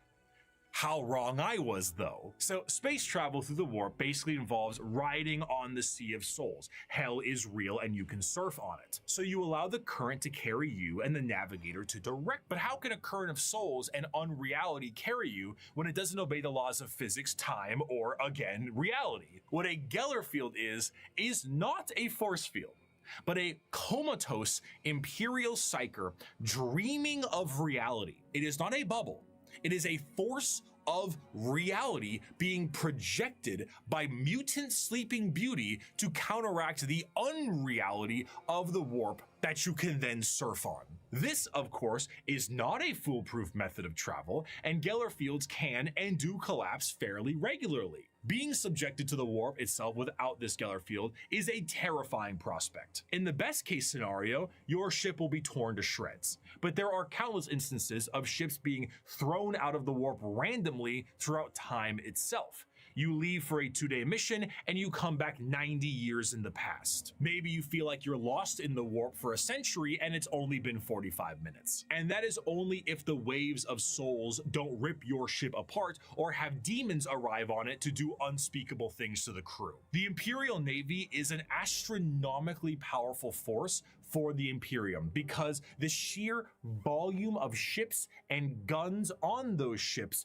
create firepower that can sunder planets. This is all juxtaposed with the sheer backwater nature of these ships. While they are manned by crews of zealots, they are also operated with such a backwater tech, it completely confuses the reader. You see the long batteries of portside cannons that the ship has, and remember that AI is heresy in this world and that all the mechanics are utilized by lobotomized slaves. So how do they load these? Well, they have gun gangs, massive gangs of hundreds of people manually loading these cannons. These are genuine gun loader gangs that get into gang wars and squabbles. On the ship's bridge, you may find the captain himself hardwired directly into the ship's chair permanently to control it the best they can. Giant screens of hololith data fill the room, and sensors across the ship are just as likely to tell you information as a serf running up to you with a scroll of parchment is. You reach to a microphone to shout orders down a hallway as paper readouts tell you information of the enemy, and holy sigils and candlelit incense burners gleam your next move. While the is not a specific faction of the title drop in the same sense and format of this video, it is what shepherds around the entirety of its armed forces. Every Space Marine Primarch had a flagship, and every strike cruiser and battle barge has a story to tell. But if there is a single thing that the Shield of the Navy does the best, it is to help support and supply the monumental forces of the Imperium, the hammer of the Emperor himself, the uncountable men and women of the... I don't care if these things have adapted to resist our las guns. If we can't kill them with our rifles, then we'll kill them with heavy bolters. And if we can't kill them with heavy weapons, we'll use grenades. And if grenades don't work, then we'll fight them with our swords and our knives and our bare hands. We'll drown them in our blood. That's what it means to be a soldier of the Imperial Guard. Now follow me.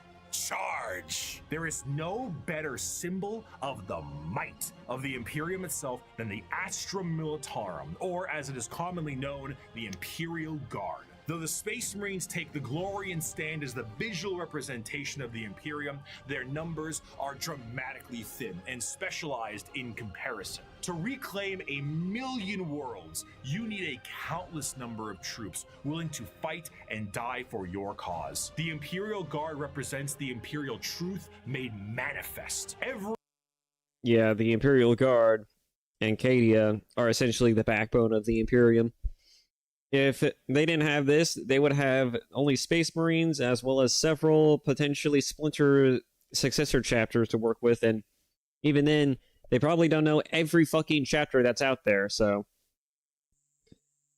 Yeah, it's, they're kind of boned, unless they have, like, a metric fuck ton of people that they're willing to just throw at a problem, even to the point of literally throwing away lives just to get a job done. It's pretty gnarly what they do to the fucking Imperial Guard. Every year, the worlds of the Imperium pay a tithe in the form of soldiers to fight the good fight of the Emperor, and this number is impossible to pin down. Even saying billions would be a dramatic understatement. The sheer volume of soldiers serves as the fundamental backbone of the Imperium. 99.9% of battles fought by the Imperium are fought by the sundering might of the Imperial Guard. With the knowledge that the Space Marines are essentially sentient tanks, what do the members of the Imperial Guard have? If they're the might of the Emperor himself, are they not suited up in a similar way? No. Not really. No fancy suits, no biological enhancements, and basically no expectation to live. Once a regiment of guard are activated, they are sent directly into battle with almost no expectations that they will survive. This is because, despite their training, their incredibly powerful armor, and extremely strong weapons that would crush any army of the modern day, they are so hopelessly outmatched to the things they will face. Sending a member of the guard is throwing a rock at a nuclear bomb. However, where they lack in advancement, they make up for in sheer numbers, and their overwhelming force can be the difference maker in any deployment they face. Quantity is a quality all its own. If they do happen to survive, they will be sent to the next battle, and so on. Seldom do members of the Astra Militarum get old or retire, and those that do are truly to be feared. There's an old saying that the average lifespan of a guardsman is about 15 hours from deployment,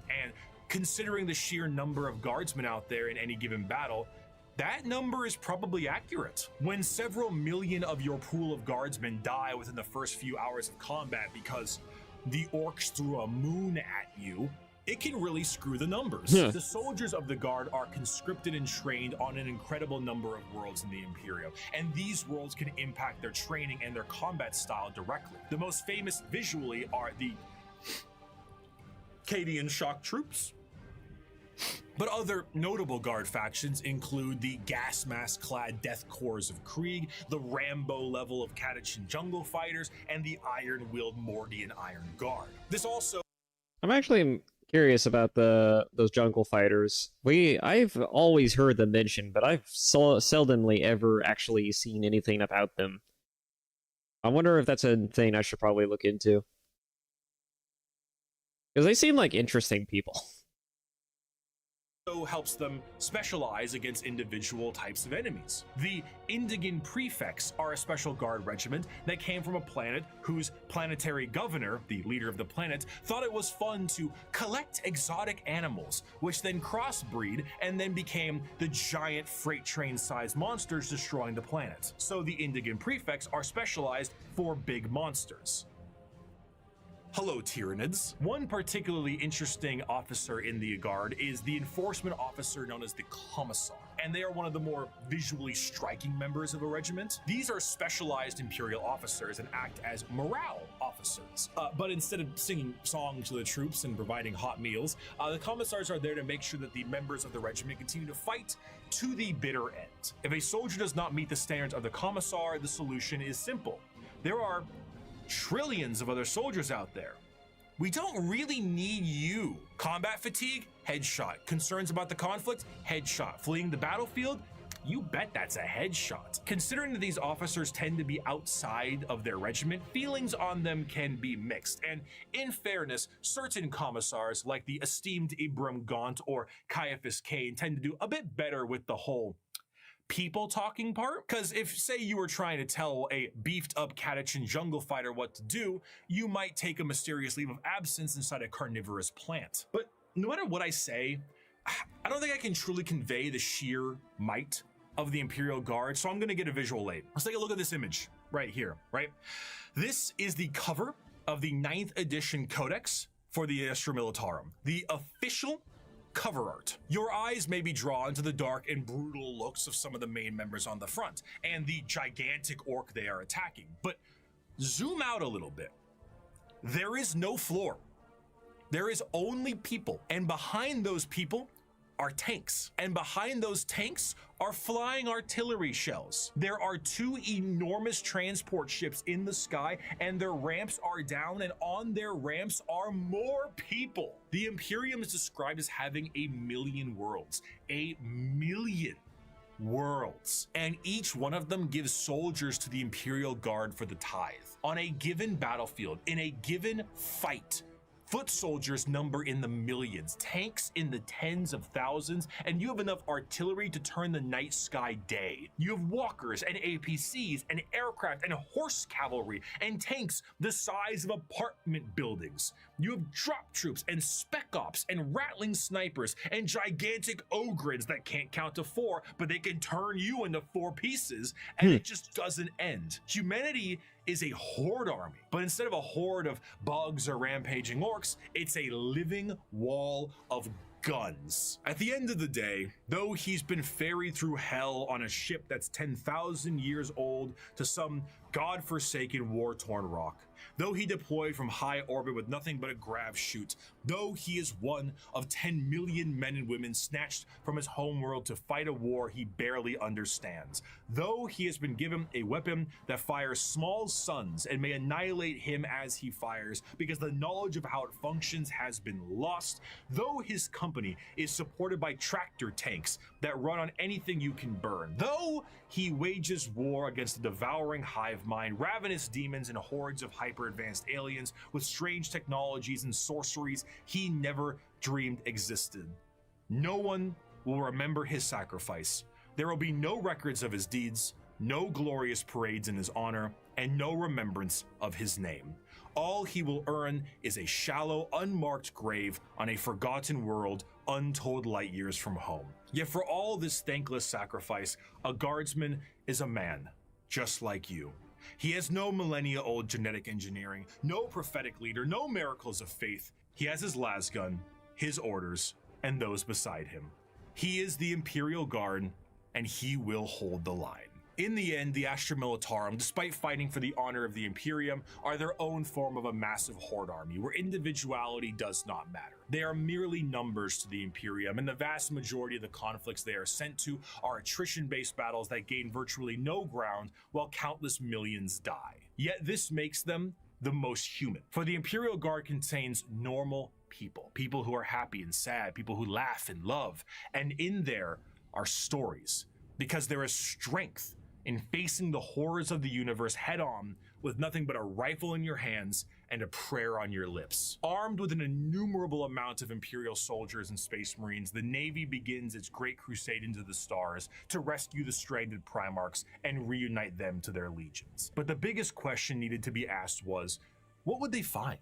The age of strife lasted for thousands of years. If a civilization was still alive out there in the galaxy, what would they be like? The technological advancements of humanity prior to and during the Dark Age technology was unfathomable. It allowed them to spread through the galaxy with ease and allowed them to settle once inhospitable planets. These branches of humanity were provided with the vast knowledge of human creations and were given gigantic machines to make arduous labor and ease. The spreading of these massive colony ships was known as the Long March, and these ships would be retrofitted into settlements upon arrival to their new homes. Accompanying them were the gigantic pieces of farm equipment that served multiple purposes and the specialized pilots that could maintain them. They were not only able to tend the fields and do labor, but when interstellar communication was cut off, they also did a great job of protecting the colonists against both threats demonic and alien. Because of the significance of these machines, those that could pilot them were powerful enough to be considered leaders, and the upkeep and preservation of the machines and the lineage of those who could pilot them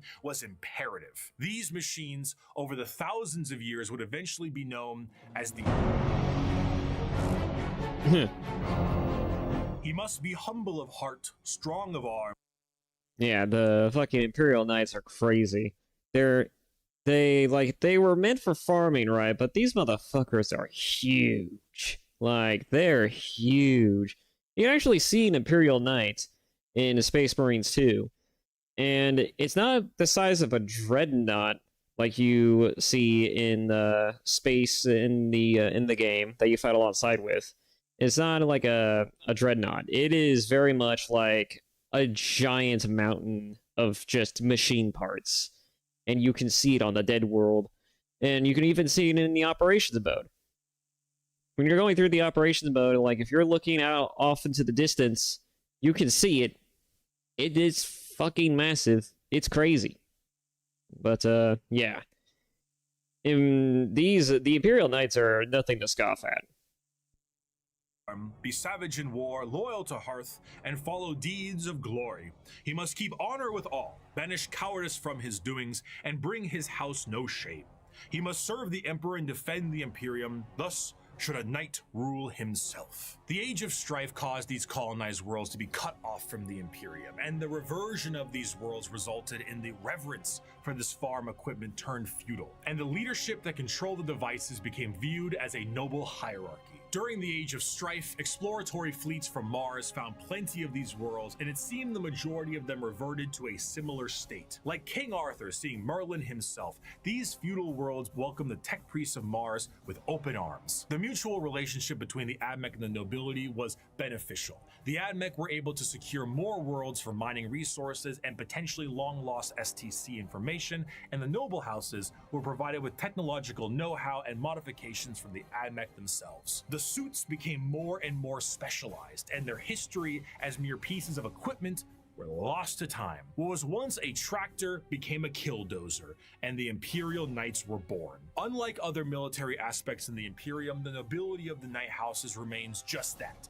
a nobility-focused feudal hierarchy that swears fealty to either the Mechanicum or to Terra. Like the Knights in our history, once they swear fealty, they can be called to aid their respective allegiance in the heat of battle. The ones that swear fealty to Terra are led by the High Monarch, while the ones with the Mechanicum are led by the Princeps. The ones with Terra might be sent directly to the front line of war, while the ones with the Mechanicum tend to be sent to protect the Forge world. And the heraldry of these houses is what you'd expect from a generic history of knights. Houses pledging allegiances here and there, your run-of-the-mill War of the Roses aesthetic. Except instead of ponies, you have gigantic death machines. These knights can't seem to be piloted by any old person, however. A member of the nobility of any given knight house must go through the ritual of becoming. This ritual involves them sitting on the device used to control the knight, known as the Throne Mechanicum, for a full night. What's wrong with that? I mean, sitting in a chair for a full evening sounds pretty great right about now. So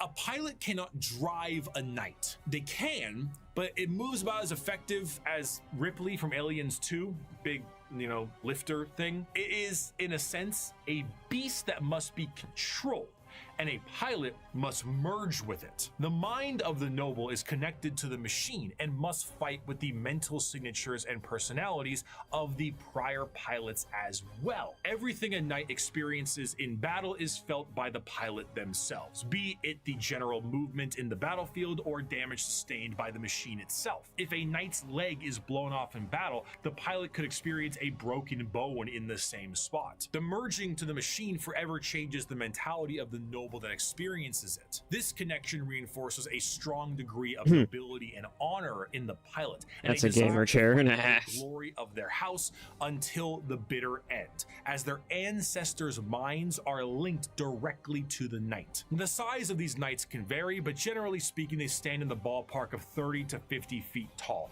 and are protected by a thick adamantium armor. Beyond that, they have their own unique ion shield generators that give them added protection, and when it comes to their looks, the most common pattern across the Imperium is the Questoris pattern, and is honestly the one you're probably thinking about right now. But there are also smaller versions like Armigers and bigger ones known as the Dominus. As for a loadout, these guys are essentially a violent Mr. Potato Head. Battle cannons, Gatling cannons, heavy flamers, thermal cannons, up close and personal, how about a gigantic chainsword or a straight up gauntlet? And for that empty spot up top, screw it. More autocannons, maybe add some missiles. Whatever you can do to make it as over the top as possible, you gotta do it. A squire serves a knight serves a lord serves a baron, and a baron serves a monarch. So who does the monarch serve? He serves every subject, from the rudest serf to the members of the court.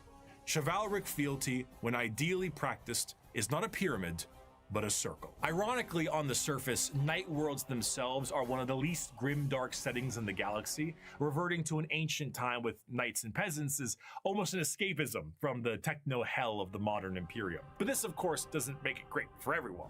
It sounds fun on paper to play a game of knights, but it's not so fun when you're the peasant of that world. For the knights themselves, the knights give their entire lives to the Throne Mechanicum, and their reality is not their own, as they have to hear the voices of thousands of generations of their ancestors, controlling their actions and their lives for as long as they live. It's a strange dichotomy. When it comes to Warhammer, most to all jobs tend to be terrible. However, if there was one that could be considered enjoyable, it would be the pilot of a knight, or a princeps of their larger cousins. While it does contain an egregious amount of hardship to be a knight pilot, you do enjoy a wealth of privilege. A knight pilot is often an asshole who can back it up. The rich noble that, despite his braggadocious behavior, is still very much him, and he will continue to be him. But knights are not the only thing that the Imperium found lost in the stars during their Great Crusade. Due to the circumstances of the Age of Strife, humans were changing and adapting to their new homes they were now isolated on. Some of these humans evolved over thousands of years to adapt to these areas, and they were known as abhumans. Many abhumans. Yeah, there was a lot of abhumans. As far as like the knights are concerned, I hear they're not really good tabletop wise. I hear that the tabletop, like it's fun to have a knight to essentially mess around with, but they're not exactly going to last for very long unless you have a lot of other accompanying units to to kind of help bolster it. It's not like an end all to be all piece.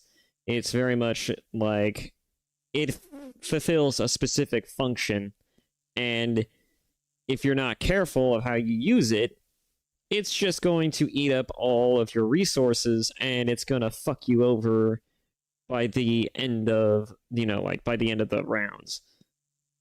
And I never actually played the tabletop version of Warhammer, but I would certainly like to see how it's played. But yeah, I don't know. Might be an interesting thing to look into, but yeah, that's typically how the knights function somewhat on the tabletop version, is that you have to have other things to go with the knights, because if you put all your points into a single knight, you're kind of fucked. So, yeah. Found their way into the Imperial Guard or other lesser positions in the Imperium if they were not wiped out immediately for being too different from their human counterparts. But their abilities and appearance vary from planet to planet, and one particular group of abhumans have made quite a name for themselves in the center of the galaxy. The origins of what will be known as the Kin start at some point during the Dark Age technology, where their ancestors left a planet that is very much Terra and went to the galactic core to mine it of its resources. They brought along with them everything that they would need for a long-term stay, most important of which were the incredible AI-based supercomputers. Be it guidance, technical or philosophical, schematics, or the ability to upload the memories of a deceased explorer to gather information from them, these computers became an essential part of their everyday life, especially considering that the galactic core is one of the most inhospitable places in the galaxy. It is an exceptionally star-dense location, full of abnormalities, black holes, and sentient hostile nebula. Whatever that last part means, it is not a safe and easy place to make a living, and this only got worse thanks to the warp storms during the Age of Strife. In order to adapt to this area, these travelers perfected a genetic makeup that made their future clones to be more adept to the area. These future clones would be shorter and more robust than their ancestors, and the need to procreate would be unnecessary because why risk messing up a good employee when you can just make a new one? These would be known as the Squats, and they would all die, except for when they didn't. And now they are known by a different name. Most void-faring races have at least one cautionary tale of foolish explorers vanishing amidst its blazing stellar nurseries and strange anomalies. Yet for the leagues of Voton, the galactic core has been home now for millennia. These squat humanoids would begin to establish themselves in the core, and their goals would be the same as their ancestors. Rock and stone! But actually kinda, yeah. Whenever one of them would die, they would know that that sucker would need to be uploaded to the machines like their forefathers did. But the original purpose of these machines was lost to time. What was once a technical resource for them turned into a ritual known as joining the ancestors. And the fact that they were clones at this point meant that the same copy of the same individual would be uploaded countlessly. The sheer overuse of these computers and the repeated uploading of redundant data has turned these once powerful supercomputers into your parents' computer after you installed LimeWire on it, and whose 50 Google Chrome tabs definitely contain information they will return to one day. So much corruption that these computers began to develop the makings of a personality of their own.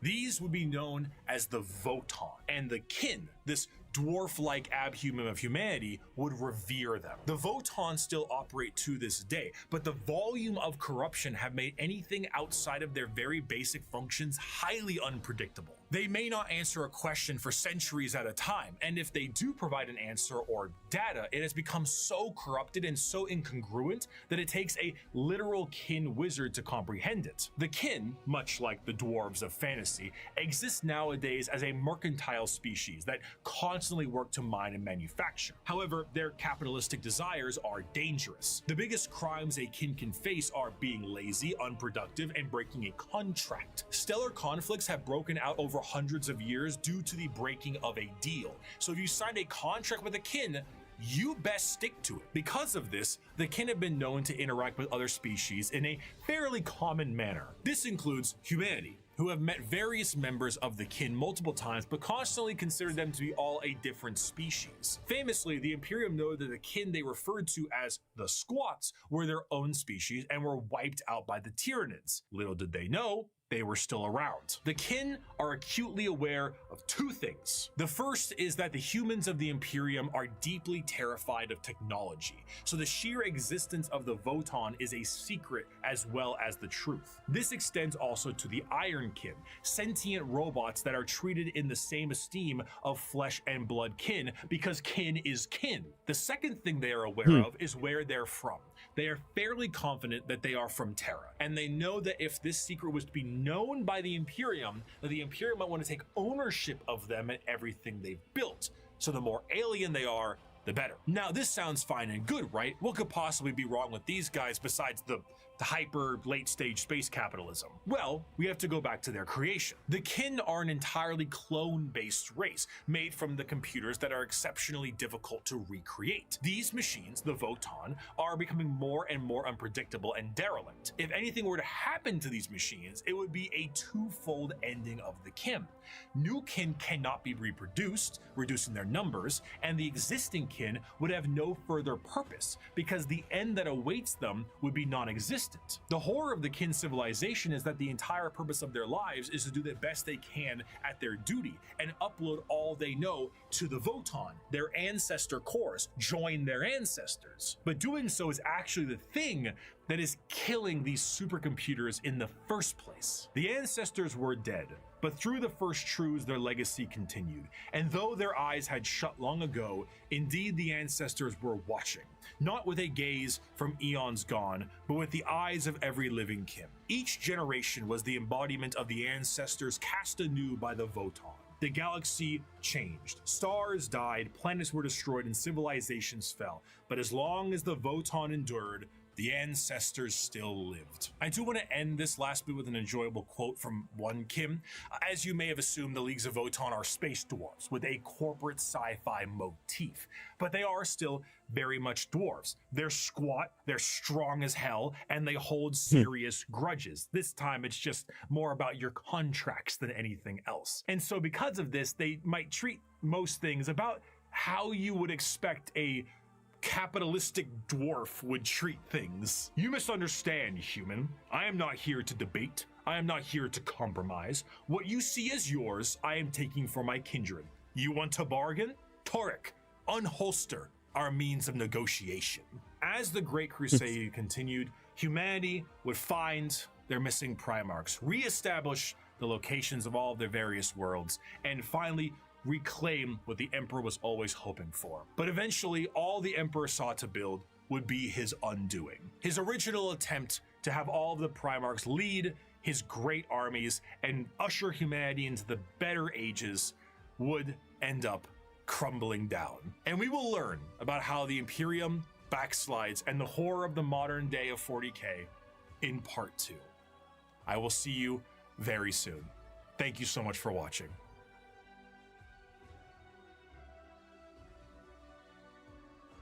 That was a video. Man, oh man. There is a lot to say. What the hell is this? No. 12 hours? What is this? Summer Cabin? Oh, of course. Some random thing that the YouTube recommendation popped up. Anyways. So yeah, that was the Warhammer 40k, please stop. That was Bricky's 40k factions re-explained. I would highly recommend that if you guys want to, you should go check out the original video.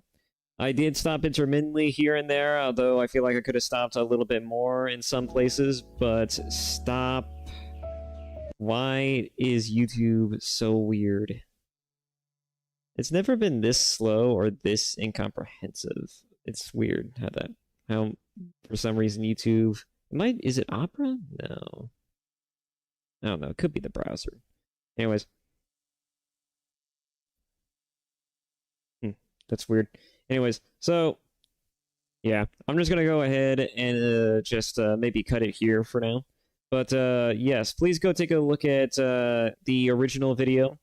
A link is in the description below when you get a chance. And, you know, if nothing else, you know, like, Warhammer is a very fascinating franchise. I often think about how, with everything that's been going on as of recent, right? You know, Star Wars being acquired by Disney and seeing how well that turned out.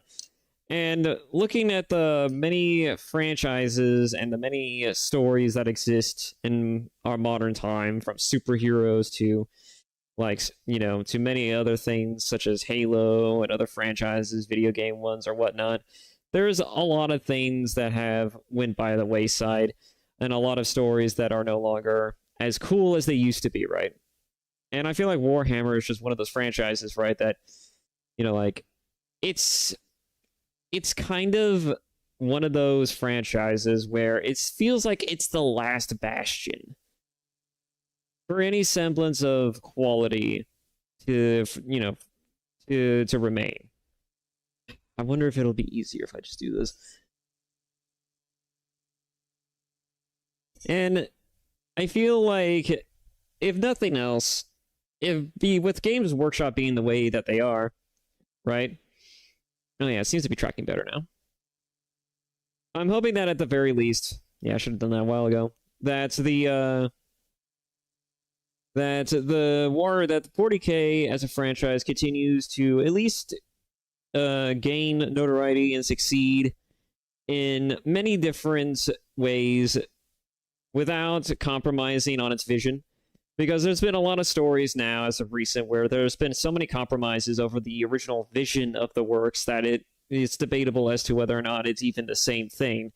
And I often hate the idea of modernizing or reimagining or even changing certain things, not just because it doesn't usually pan out the way on the same level of quality that the original has. It's more so like a bastardization. You know, when you change too much and you basically create incongruities within the world lore and the state of the fantasy of the fiction that you were creating within an already established work, it really rubs people the wrong way. And in particular, it rubs most fans the wrong way. It also rubs me the wrong way. It also kind of gives actual viewers who have never even known these franchises a question as to, what is it about this thing that's so fascinating in the first place? I mean, another good example of this would be like the Devil May Cry TV show, as well as the Star Wars sequel trilogy, among other things. You know, like, people will go into these things and they'll think to themselves, so this is what it's like to be, this is what Star Wars is like, this is what Devil May Cry is like. It's like, well, not really. This isn't actually Devil May Cry. This isn't actually Star Wars. It's got the same sort of look and appeal. It's got the same aesthetics. It certainly follows a similar story through line as those works, but it's not actually like them. Like, there's a lot of the majesty that gets replaced because, you know, they're trying to do change-ups that otherwise don't make really any sense with the work, or just get rid of a lot of the original magic that's supplanted with bullshit, so to speak. But anyways, I do like 40K as a franchise. I hope that 40K continues to succeed where many others have failed. And though most would argue that Warhammer today is being propped up by more so the fans than really Games Workshop, I hope that Games Workshop, at the very fucking least, right, makes the great decision of just continuing to not fuck up their franchise and also to continue to license their product out to people who actually give a shit about the franchise and don't do anything to bastardize it. Because you know what will happen if it gets in the hands of, like, the wrong people, right? It's gonna get fucked up. And it's gonna get fucked up really quick. The best part about Games Workshop, and much to the chagrin of most people, I guess, would be that, at least from the surface level of it, right, they seem to care enough about their golden goose to where they don't want just some random people coming in to basically write ridiculous shit into their fiction. And that's something that I can appreciate. They also understand that the dark grunginess of its fantasy elements, as well as the science fiction elements, is kind of the marriage for which that a lot of people really like. It's kind of the identity of the work. And so if someone were to come in and try to fuck with that in any sort of fashion, that would just utterly alienate people from the franchise. It's one of the reasons why people hate the Tau so much. It's because to them, they seem like space weeaboo communists. But I digress. You know, like, a lot of people really like this franchise. I, for one, really like the brutal nature of it. I like the grunginess of it as well. And I like a lot of the stories that seem to be in it. I wasn't too keen on 40K originally, because before I was even introduced to 40K, the only thing I knew about it was that there were big, bulky guys in armor, as was aforementioned, but also that there was a lot of things about it that just were weird, kind of ridiculous looking, a little too over like, I don't know, in depth. Like, they're like, everyone talks about, like, when you ask people what's 40K really like, they're just like, it's complicated. And then when they try to explain it to you and try to explain that it's actually a really complicated jumbled mess of stories and things, you're just like, so what you're saying is that the lore is very expansive, it's this culmination of many other stories, and it tells many different things within its setting. That's pretty interesting, but that also sounds complicated as fuck. And I don't want to have to try to unwrap that package. And that's most people's general consensus, right? Me, personally, that was my general consensus before I got into Warhammer, as the 40K version anyways, as a series. And I really would like to see people try to somehow bridge that gap, to try to kind of erase this notion that you need to understand everything in Warhammer to really appreciate Warhammer, because you don't need to understand everything about 40K to truly, really get a grasp of its appeal. You just have to look at the cool shit that happens, and then you have to look at all of the shit that makes it work, and then you just need to give them the necessary enough context to really make them ask themselves, what the fuck is even happening, and how the fuck does any of this work? And then they could just go figure it out for themselves. And it's as simple as that. That's how it got me interested in the franchise in the first place. That's how Space Marines 2 got me interested in the franchise in the first place, was because, like, why did this guy pray in front of a terminal just to fucking use a terminal? Why is Titus such, you know, like, it's understandable why he's such a prick, but it's also, you know, like, not really a prick, but, like, you know, he's kind of standoffish, right? And you know, like, why is everyone kind of, like, constantly questioning him, constantly harassing him about, like, why is it that you know all these things? How is it that you know the things that you know? And why, in God's name, Titus, aren't you trying to explain yourself in these instances? And the more you delve into it, right, the more you get the idea, the sense that there is a wider narrative being told here, that there's a greater context to be pulled from. And so that leaves you with more questions. And so you go out seeking answers. And what you find is something truly magnanimous, bizarre, fucked up, and kind of interesting, but also retardedly complex. Like, overwhelmingly just mind-bogglingly Like, just, why is this a thing that exists? And a lot of Warhammer is literally just asking the question, why does this thing exist? The tech priests in themselves warrants probably several pages worth of, like, how in the fuck does this work? Just looking at a single tech priest, you could probably ask yourself multiple questions about their physiology that will probably take forever to really answer, because it's such a culmination and amalgamation of so many different interests, not just ideologically speaking as to why they would do this to themselves, but also just like, how does any of this even work? What even is this? What am I looking at right now? You could probably sum it up in several paragraphs. You could probably sum it up in like a 3-page essay. You could probably do a lot of these things, but it's at the end of the day, right? Warhammer is just this interesting, weird sort of almost like a pseudo like fantasy science fiction setting that I and several other people have been enjoying so far, especially as newcomers to the whole thing. Like, I did not know much when I first started, and even when I started covering it on this channel, like, you know, from my Space Marines 2 playthrough to my Rogue Trader stuff, among other things, and I was never really sure what to make of it. And the more I started to get into it, the more I started to learn more about it, the more interesting it seemed. And, you know, I just became more, you know, fascinated by it as a result. And that's generally how I feel about 40K as a franchise. But in any event, it's late. And as much as I could just keep going until the 8-hour mark, I'm just going to cut it here. And I just want to thank you all so much for watching. And I hope to see you all in the next one. And maybe I can get some of my my model tracking, among other things, fixed by the next stream.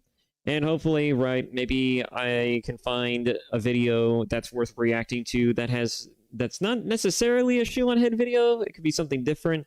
If anybody has any recommendations, I'll certainly take those as well. If it's another shoe on head video that you want me to react to, I can certainly do that as well. But in any event, I'm going to just, you know, look at the pool of things that I could try to react to, and I can just, you know, and I'll just probably make a stream about that. And if you want to join me, feel free to pop in. And if not, you know, there's a VOD. You can just get to it whenever. And as for, like, when the next streams are up, I don't usually have a stream schedule, but as far as, like, you know, like, when I will notify people, I haven't been notifying a whole lot of people as of recent as to when my streams are going to pop up, which I was trying to do initially, but a lot of circumstances got in the way of me being able to, like, at least keep up to date with not only, like, streaming, but also other things. You know, like, it's a fucking weird one. I'm both, like, constantly trying to figure out what it is that I want to do, not just with the channel as well as streaming ideas, but I'm also kind of, you know, like, trying to figure out my life, where I want to go with it. And I have been trying to think about, like, places I need to go to apply for jobs, among other things. And I have other things that get in the way of, you know, like, my ability to do all of these factors, but otherwise, you know, like, that's just where I'm going to end that. Nobody really cares about the inner workings or the behind-the-scenes goings-on about my life, I imagine, but otherwise, thank you all again so much for watching, and I shall see you all later. Bye-bye.